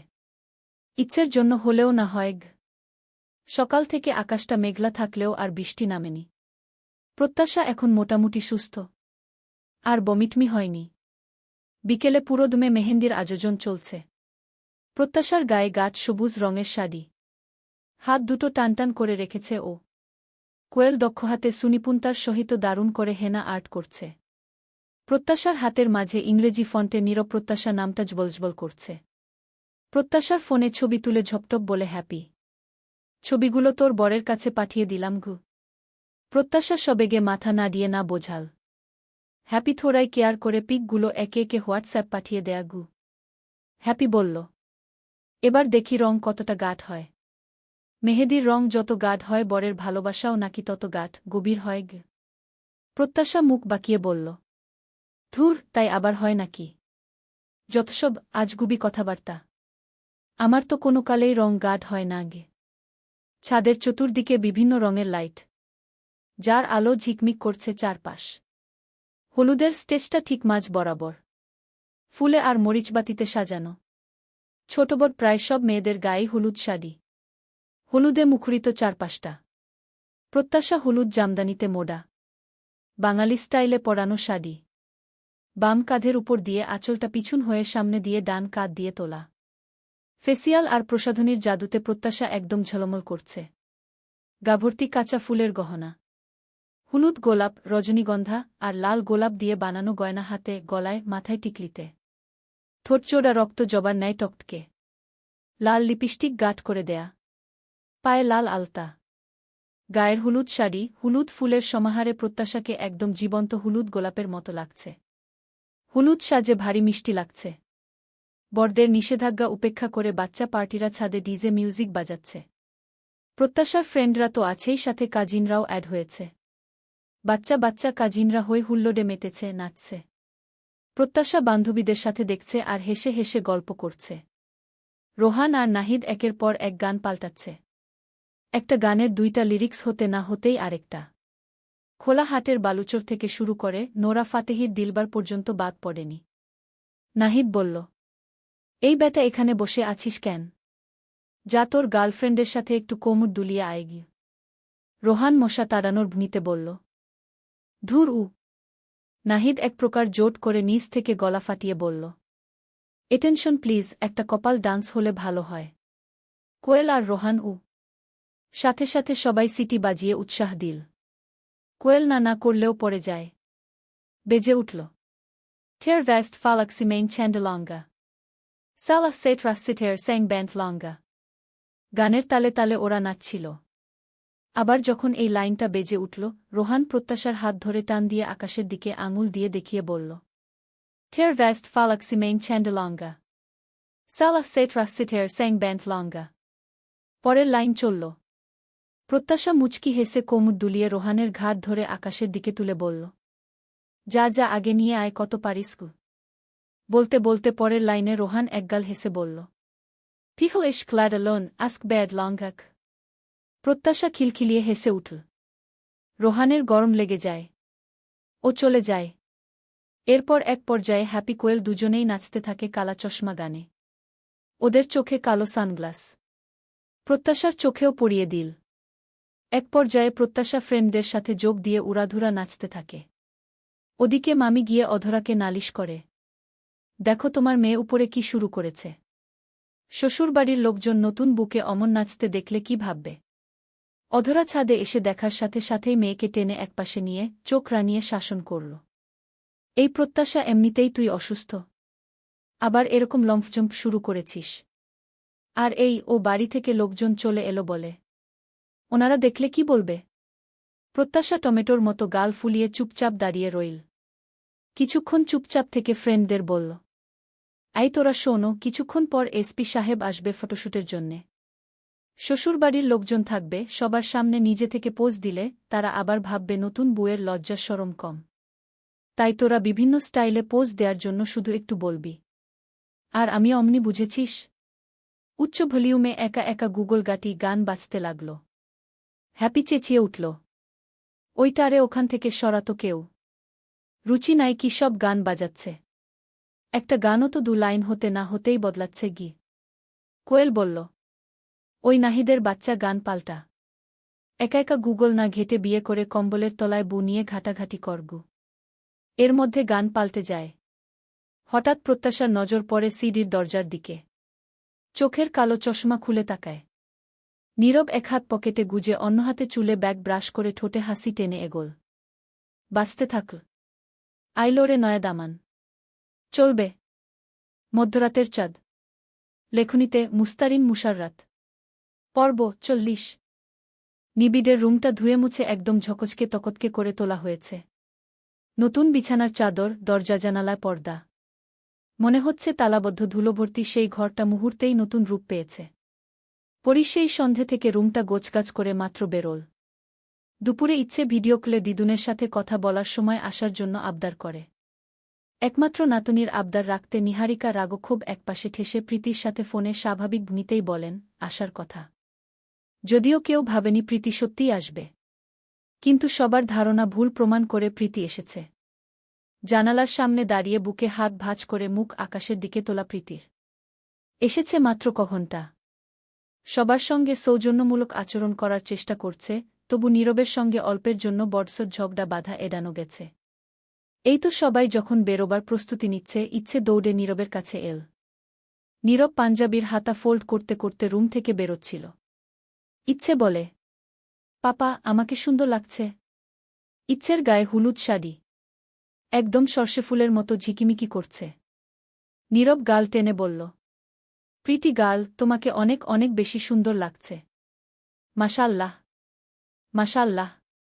ছোট দিদুন পরিয়ে দিয়েছে ঘি। শাড়ির দুই কোণা আঙুলে ধরে হেলতে হেলতে বল ইচ্ছে। তন্মধ্যে প্রীতির গলা এল। ইচ্ছে। ইচ্ছে ঘাট ঘুরিয়ে তাকাতেই প্রীতি কয়েক পা এগিয়ে এসে মেয়ের গালে আঙুল ঢলে বলল, মুখে এসব কি লাগিয়েছ? এত সস্তা ফাউন্ডেশন, লিপগ্লস, এসব তোমার সফট স্কিনের জন্য ক্ষতি হবে তো। প্রীতির বলার ভঙ্গি তাচ্ছিল্য মেশানো খোঁচা। নীরবের মুখাবয়বের পরিবর্তন হলেও উপরে উপরে নিজেকে শান্ত রাখার চেষ্টা করল। ইচ্ছে মায়ের কথাকে পাত্তা না দিয়ে বলল, মাম্মা, আনিশা যাচ্ছে, সব্বাই যাচ্ছে, আমিও যাব গু। আমি যাচ্ছি না গি। আমি যাই? প্রীতি ঠান্ডা অথচ দৃঢ় গলায় স্রেফ বলল, না, এখন তুমি কোথাও যাচ্ছ না। আমি যাচ্ছি না, আর তোমাকে কারো সঙ্গে পাঠাবো না গি। প্রীতি এখন অবধি একবারও নীরবের দিকে তাকায়নি। পাশে কেউ আছে দেখেও দেখছে না এমন ভাবভঙ্গি নিয়ে আছে। ওদিকে সবাই বেরোতে ব্যস্ত। প্রীতিকে উপেক্ষা করে সরাসরি বল নীরব, ইচ্ছে, চলো গু। প্রীতি সাথে সাথেই বিরোধিতা করে উঠল, ইচ্ছে যাবে না গি। নীরব উত্তর না দিয়ে ইচ্ছের হাত ধরল, চলো। প্রীতিকে বারবার উপেক্ষা করায় মেজাজের পারদ আকাশ ছুল। প্রীতি গলাটা শক্ত করে কণ্ঠে হুঁশিয়ারি উচ্চারণ করে বলল, নীরব, তোমার যা ইচ্ছে তাই তোমার পরিবারের উপর প্রয়োগ করো। ভুলেও আমাদের ক্ষেত্রে নয়। আমার আর আমার মেয়ের উপর তো নয়। শোনো, আমি যাচ্ছি না, তাই ইচ্ছেও যাবে না। আর একটা কথা কান খুলে শুনে রাখো, নেহাজেত ইচ্ছের দিদুন আসার জন্য অত করে বললেন। রিকোয়েস্টটা ফেলতে না পেরে বাধ্য হয়ে এসেছি। ভুলেও ভাববে না তোমার বিয়ে খেতে নিজ ইচ্ছায় এসেছি। না তো এক ফোঁটা ইচ্ছে ছিল এখানে আসার গু। এখন প্রীতির সাথে তর্কাতর্কি করে মুড নষ্ট করতে চাইছে না নীরব। তার উপর বাড়ি ভর্তি লোকজন, শোভনীয় দেখায় না। এর মধ্যে নিভান সবাইকে তাড়া দিচ্ছে। নীরব সেদিকে তাকিয়ে ডাকল, ভাইজা। নিভান এগিয়ে আসতেই নীরব নির্লিপ্ত ভূমিতে বলল, ভাইজা, ইচ্ছেকে নিয়ে যাও তো। আমার একটু কাজ আছে। আমার বোধহয় যেতে একটু দেরি হতে পারে গি।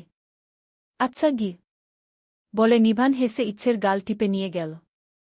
প্রীতি ভিতরে ভিতরে রাগে অজগরের মতো ফোঁস করল। মূলত যে উদ্দেশ্যে এ বাড়ি আসা সেই লক্ষ্যে স্থির থাকতে প্রীতি চুপচাপ সয় নীল। নীরব এগিয়ে যেতে গিয়েও দুপা ফিরল। উল্টো দিক হয়েই শুধু বলল, মাত্রারিক্ত রাগ, বেহিসাবি জেদ আর ফুলে ওঠা ইগো কাউকে শেষ করে দিতে যথেষ্ট। তুমি যে ব্যবহার হয়েছ, এন্ড হচ্ছ, সেটা বোঝার সামান্য বুদ্ধিটুকু, ক্ষমতাটুকু কি আছে তোমার? যাই হোক, নিজেকে শুধরে নেয়ার লাস্ট সুযোগ দিচ্ছি তোমাকে। এখনও টাইম আছে নিজের মধ্যে চেঞ্জেস আনো।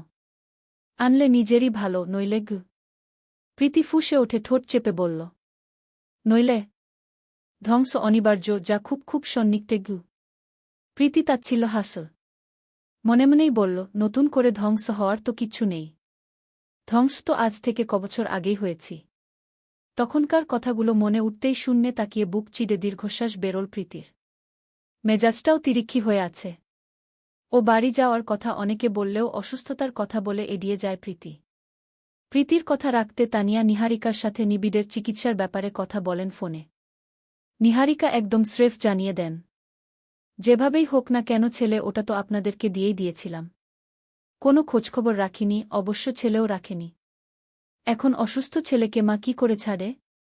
সন্তান মাকে পর করতে পারলেও মায়েরা পারে না। আর বলছেন সুস্থতার কথা, আল্লাহ ছেলের হায়াত দারাজ করলে এদেশের চিকিৎসাতেও ভালো হবে। আমাদের যতটুকু সামর্থ্য আছে ততটুকু দিয়েই ছেলের চিকিৎসা করাব। শাশুড়ির টাকায় ছেলেকে উন্নত চিকিৎসার ব্যবস্থা করার দরকার নেই। শুধু মন থেকে দোয়াটুকু চাই। এতটুকু হলেই চলবে কি? নিহারিকার কথাটা মনে পড়তেই মাথায় রাগ চিটবিট করে উঠল প্রীতির। ফোঁস করে নিঃশ্বাস ফেলে আওড়াল, কথায় আছে না কুকুরের পেটে ঘি মজে না। এরাও ঠিক তেমন। সবকিছু ভুলে যখন তাদের ছেলে সুস্থ হোক চাইলাম, মাকে অবধি রাজি করালাম, সেখানেও বাদ সাধল ওই ভদ্রমহিলা আর ওনার ছোট ছেলে দুইটাই আমার জীবনটাকে হেল বানিয়ে ছেড়েছে। উফ! যাই হোক, আপাতত এখানে যে কটা দিন আছি, এদের মন জুগিয়ে বিশ্বাস স্থাপন করতে হবে। আর নীরব? প্রতিটি পোখ দের জবাব ভালোবাসার ফুল হয়ে যাবে না, বন্দুকের গুলি হয়েও ফিরতে পারে। প্রীতি একটা ডায়েরি বের করল। কথাগুলো সেদিন ডায়েরিতে লিখেও রেখেছিল সে। আজ আলতো করে আঙুল ছুঁয়ে দিল গোটা গোটা অক্ষরে লেখাটার উপরে। ভালোবাসা তো শখ নয়, শ্বাসের মতো। আমার ভালোবাসা থামবে মানে তোমার নিঃশ্বাস বন্ধ গু। পুরো দুনিয়া বলবে others one side love it's okay, but Priyasmita Khan Preeti is different. প্রীতির চোখ দুটো ছলছল করে উঠল। বুকের ভেতরটা তুষের আগুনের মতো জোক হিল উতে লাগল। ও বাড়ি থেকে হলুদের ডালা নিয়ে সবাই আসার খানিকক্ষণ পরে নীরবের আগমন ঘটে। নীরবের পাছাদে পড়তেই নাহিদ গান পাল্টে কু আইলারে নয়া দামান কু গানটা চালু করে দেয়। নীরবের সাথে আবির ছিল। আবির এগিয়ে এসে একগাল হেসে বলল, নতুন ভাবি কি খবর? দেবরের কথা মনেটনে আছে নাকি? সেদিন যে কড়া টাস্ক দিলে। হাফ টাইম তো পেরেছিলাম, সেই হাফ টাইমের জন্য হলেও কি হাফ কিছুমিছু পাওয়া যাবে? নীরব ভ্রুকুটি করে আবিরের দিকে তাকাতেই আবির ঝটপট বলল, আরে ছোট দাদান দেবর ভাবির মধ্যে কথা হচ্ছে, তুমি কান দিচ্ছ কেন? তুমি বুঝবে না, আমার আর ভাবির মধ্যে ডিল হবে। নীরব ঠোঁট চেপে বলল, গালের উপর একটা পড়লে বুঝতে পারবি, আমি বুঝব না গি। প্রত্যাশা তড়িঘড়ি বলল, আরে আরে আপনি শুধু শুধু ওকে কেন বকছেন? ঠিকই তো বলেছে আবির, দেবর ভাবির মধ্যেকার সিক্রেট কথাবার্তা। আপনি কেন শুনবেন? পাশ থেকে একটা ঠান্ডা ঠান্ডা 7 আপের বোতল হাতে নিয়ে আবিরের দিকে বাড়িয়ে বলল প্রত্যাশা। যদিও বলতে আমার এক সমুদ্র কষ্ট হচ্ছে, তবুও বলতে যে হচ্ছে, হাফ কিছুমিছুর আশা ছেড়ে 7 আপ খাও দেবরজি গি।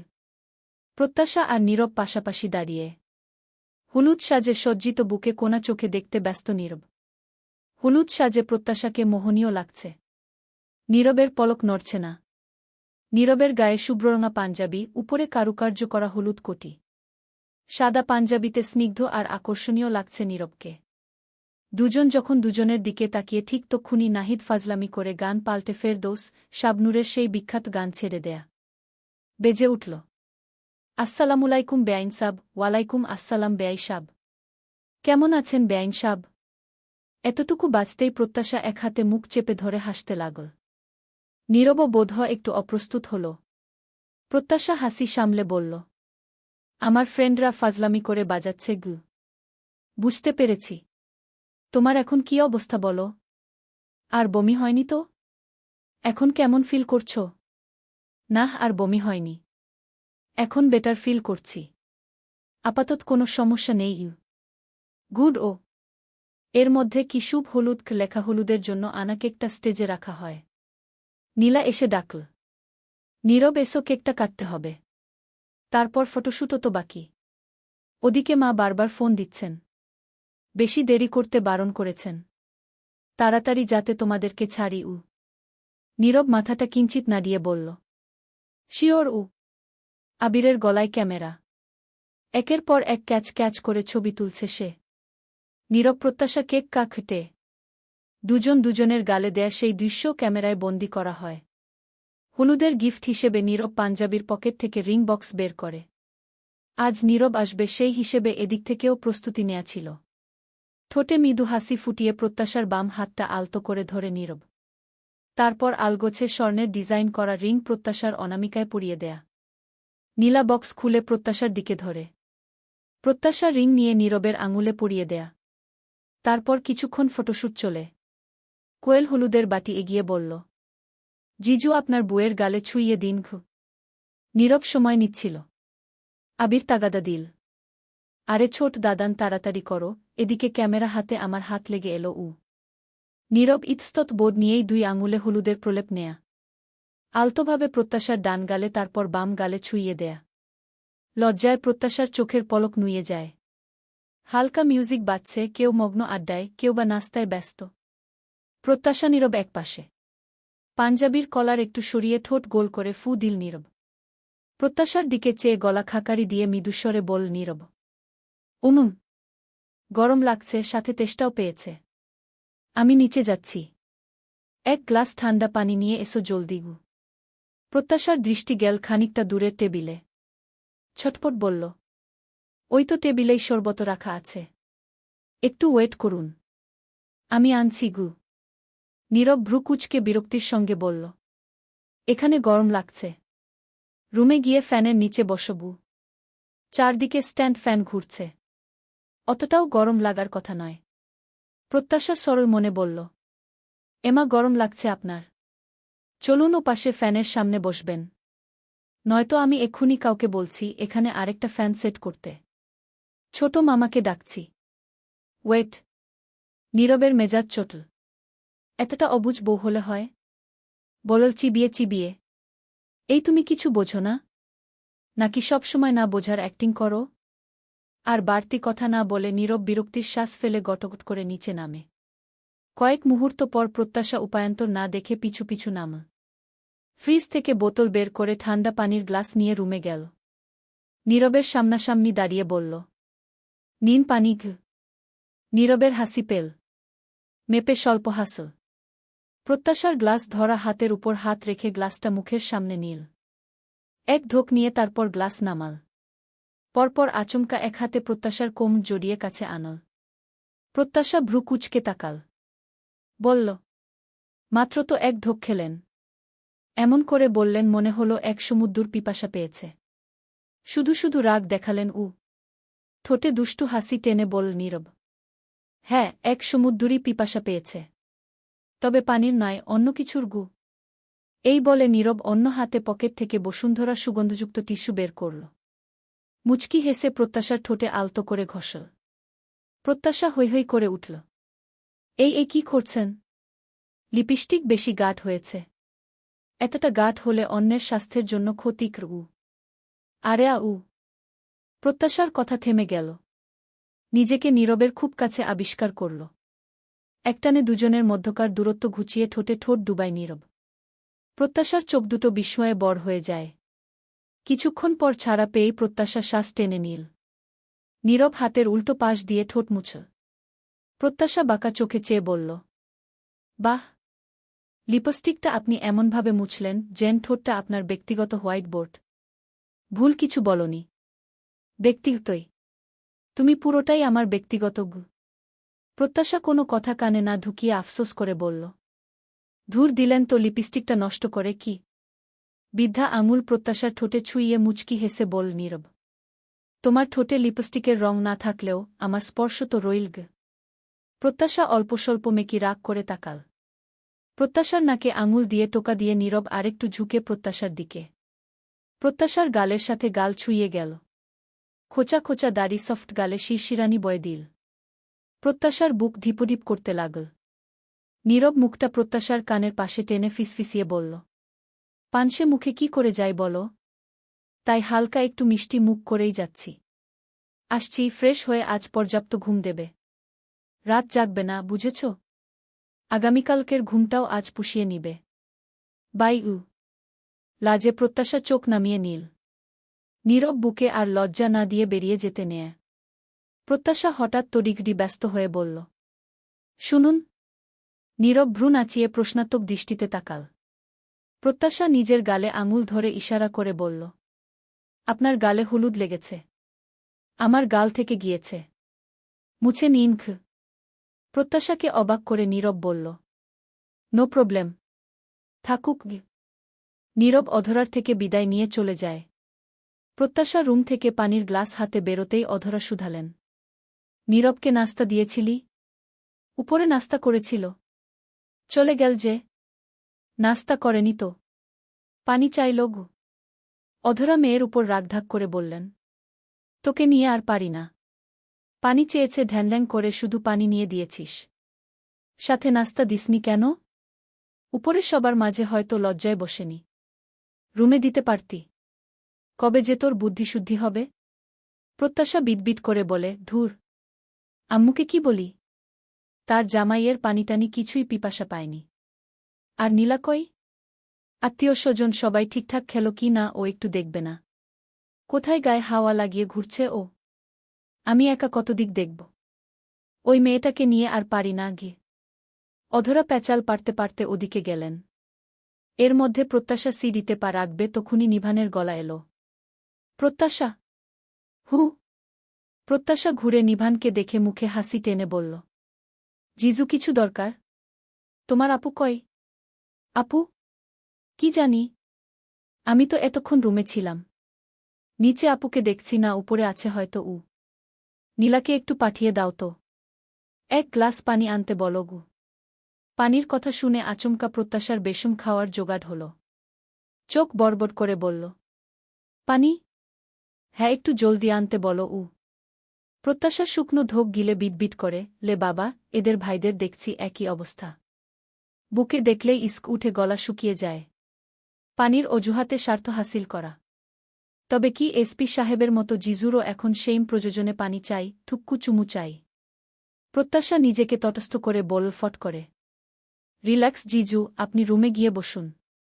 আমি এক্ষুনি আপুকে পাঠিয়ে দিচ্ছি গু। Thank you. আসলে ইচ্ছের ঝাল লেগেছে। ইচ্ছে ঝাল খেতে পারে না, আমি জানতাম না। রুমে দেখছি পানি নেই গি। শেষ কথাগুলো শুনে প্রত্যাশা দাঁত দিয়ে জিভ কা খুঁটে। এই রে, সে কিসব ভাবছিল। ভেতরে ভেতরে লজ্জায় পড়ল। দ্রুত উপরে এসে আপুকে নিচে পাঠিয়ে দিল। ঘড়ির কাঁটা ঠিক রাত 11টার ঘরে। প্রত্যাশা ব্যালকনিতে দাঁড়িয়ে কানে এয়ারপোর্ট গুজে নীরবের সাথে কথা বলছে। চারিদিকে হইচই তো আছেই, বান্ধবী দুটোর জন্য ব্যালকনিতে আসছে কথা বলতে। ওরা যা পাজি, সবসময় জ্বালিয়ে মারছে। প্রত্যাশা জিজ্ঞেস করল, কি করছেন? ছাদে বসে আছি উ। একলা? হুম। ভেতরে লোকজনের কোলাহল। বিরক্ত লাগছিল উ। ওহ হি, আমি তো সময় কাউন্ট করছি। তবে সেকেন্ডগুলোকে আমার কাছে ঘণ্টা মনে হচ্ছে গি। প্রত্যাশা বিনিময় শব্দ করে হেসে ফেল। বলল, এতটা অধৈর্য হলেন কবে থেকে? শুরু থেকেই অধৈর্য।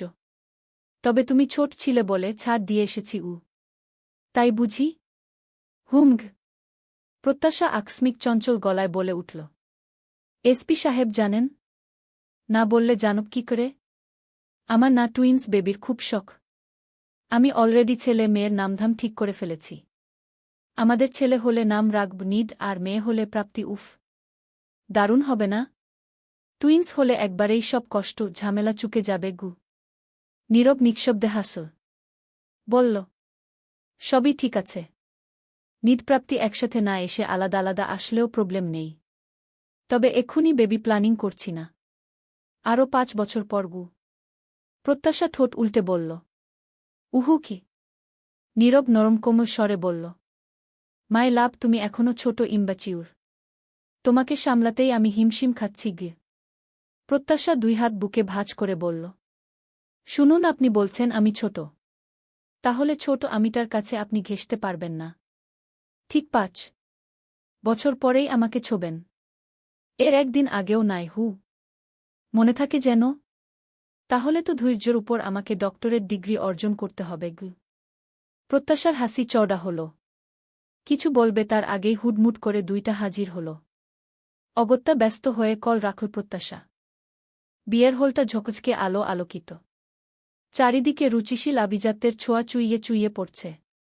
পুরো হল খুবই সুন্দর করে ডেকোরেশন করা। চারিদিকে অনেক লোকজনের ভিড়। বরপক্ষ কনেপক্ষ সবাই উপস্থিত। দোতলা থেকে প্রত্যাশা সিঁড়ি ভেঙে ধীরে ধীরে নেমে আসছে। পাশে 2 বান্ধবী। ওদের পরনে লেহেঙ্গা, ভারী সাজগোজ। আশেপাশে আরও অনেকেই আছে। নীরব ফ্রেন্ডদের সাথে হেসে হেসে কথা বলছে। গায়ে সাদা শেরওয়ানি, গলার কাছে সোনালি সুতো সূক্ষ্ম কারুকাজ করা। মাথায় সোনালি রঙের পাগড়ি। হঠাৎ নজর গেল সিডির দিকে।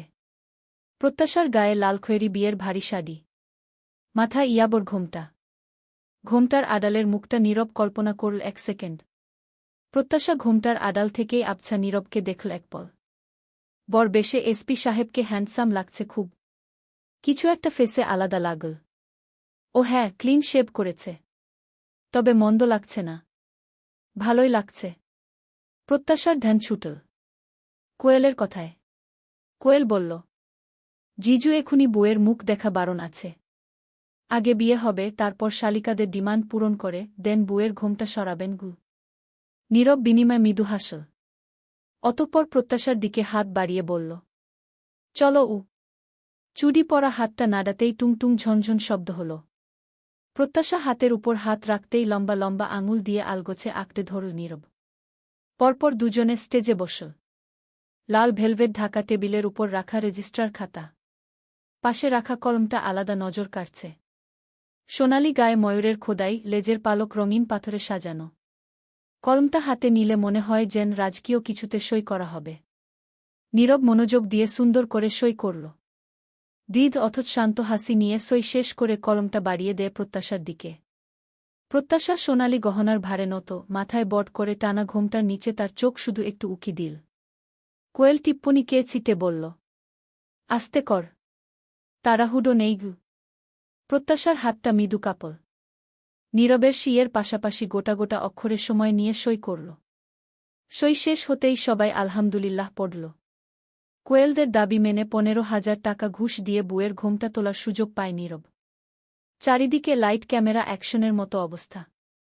সবাই মুখিয়ে আছে। নীরব 2 হাতে প্রত্যাশার মুখের ঘোমটা আস্তে করে সরিয়ে দেয়া। প্রত্যাশার থুতনি চিবুক ছুঁয়ে আছে।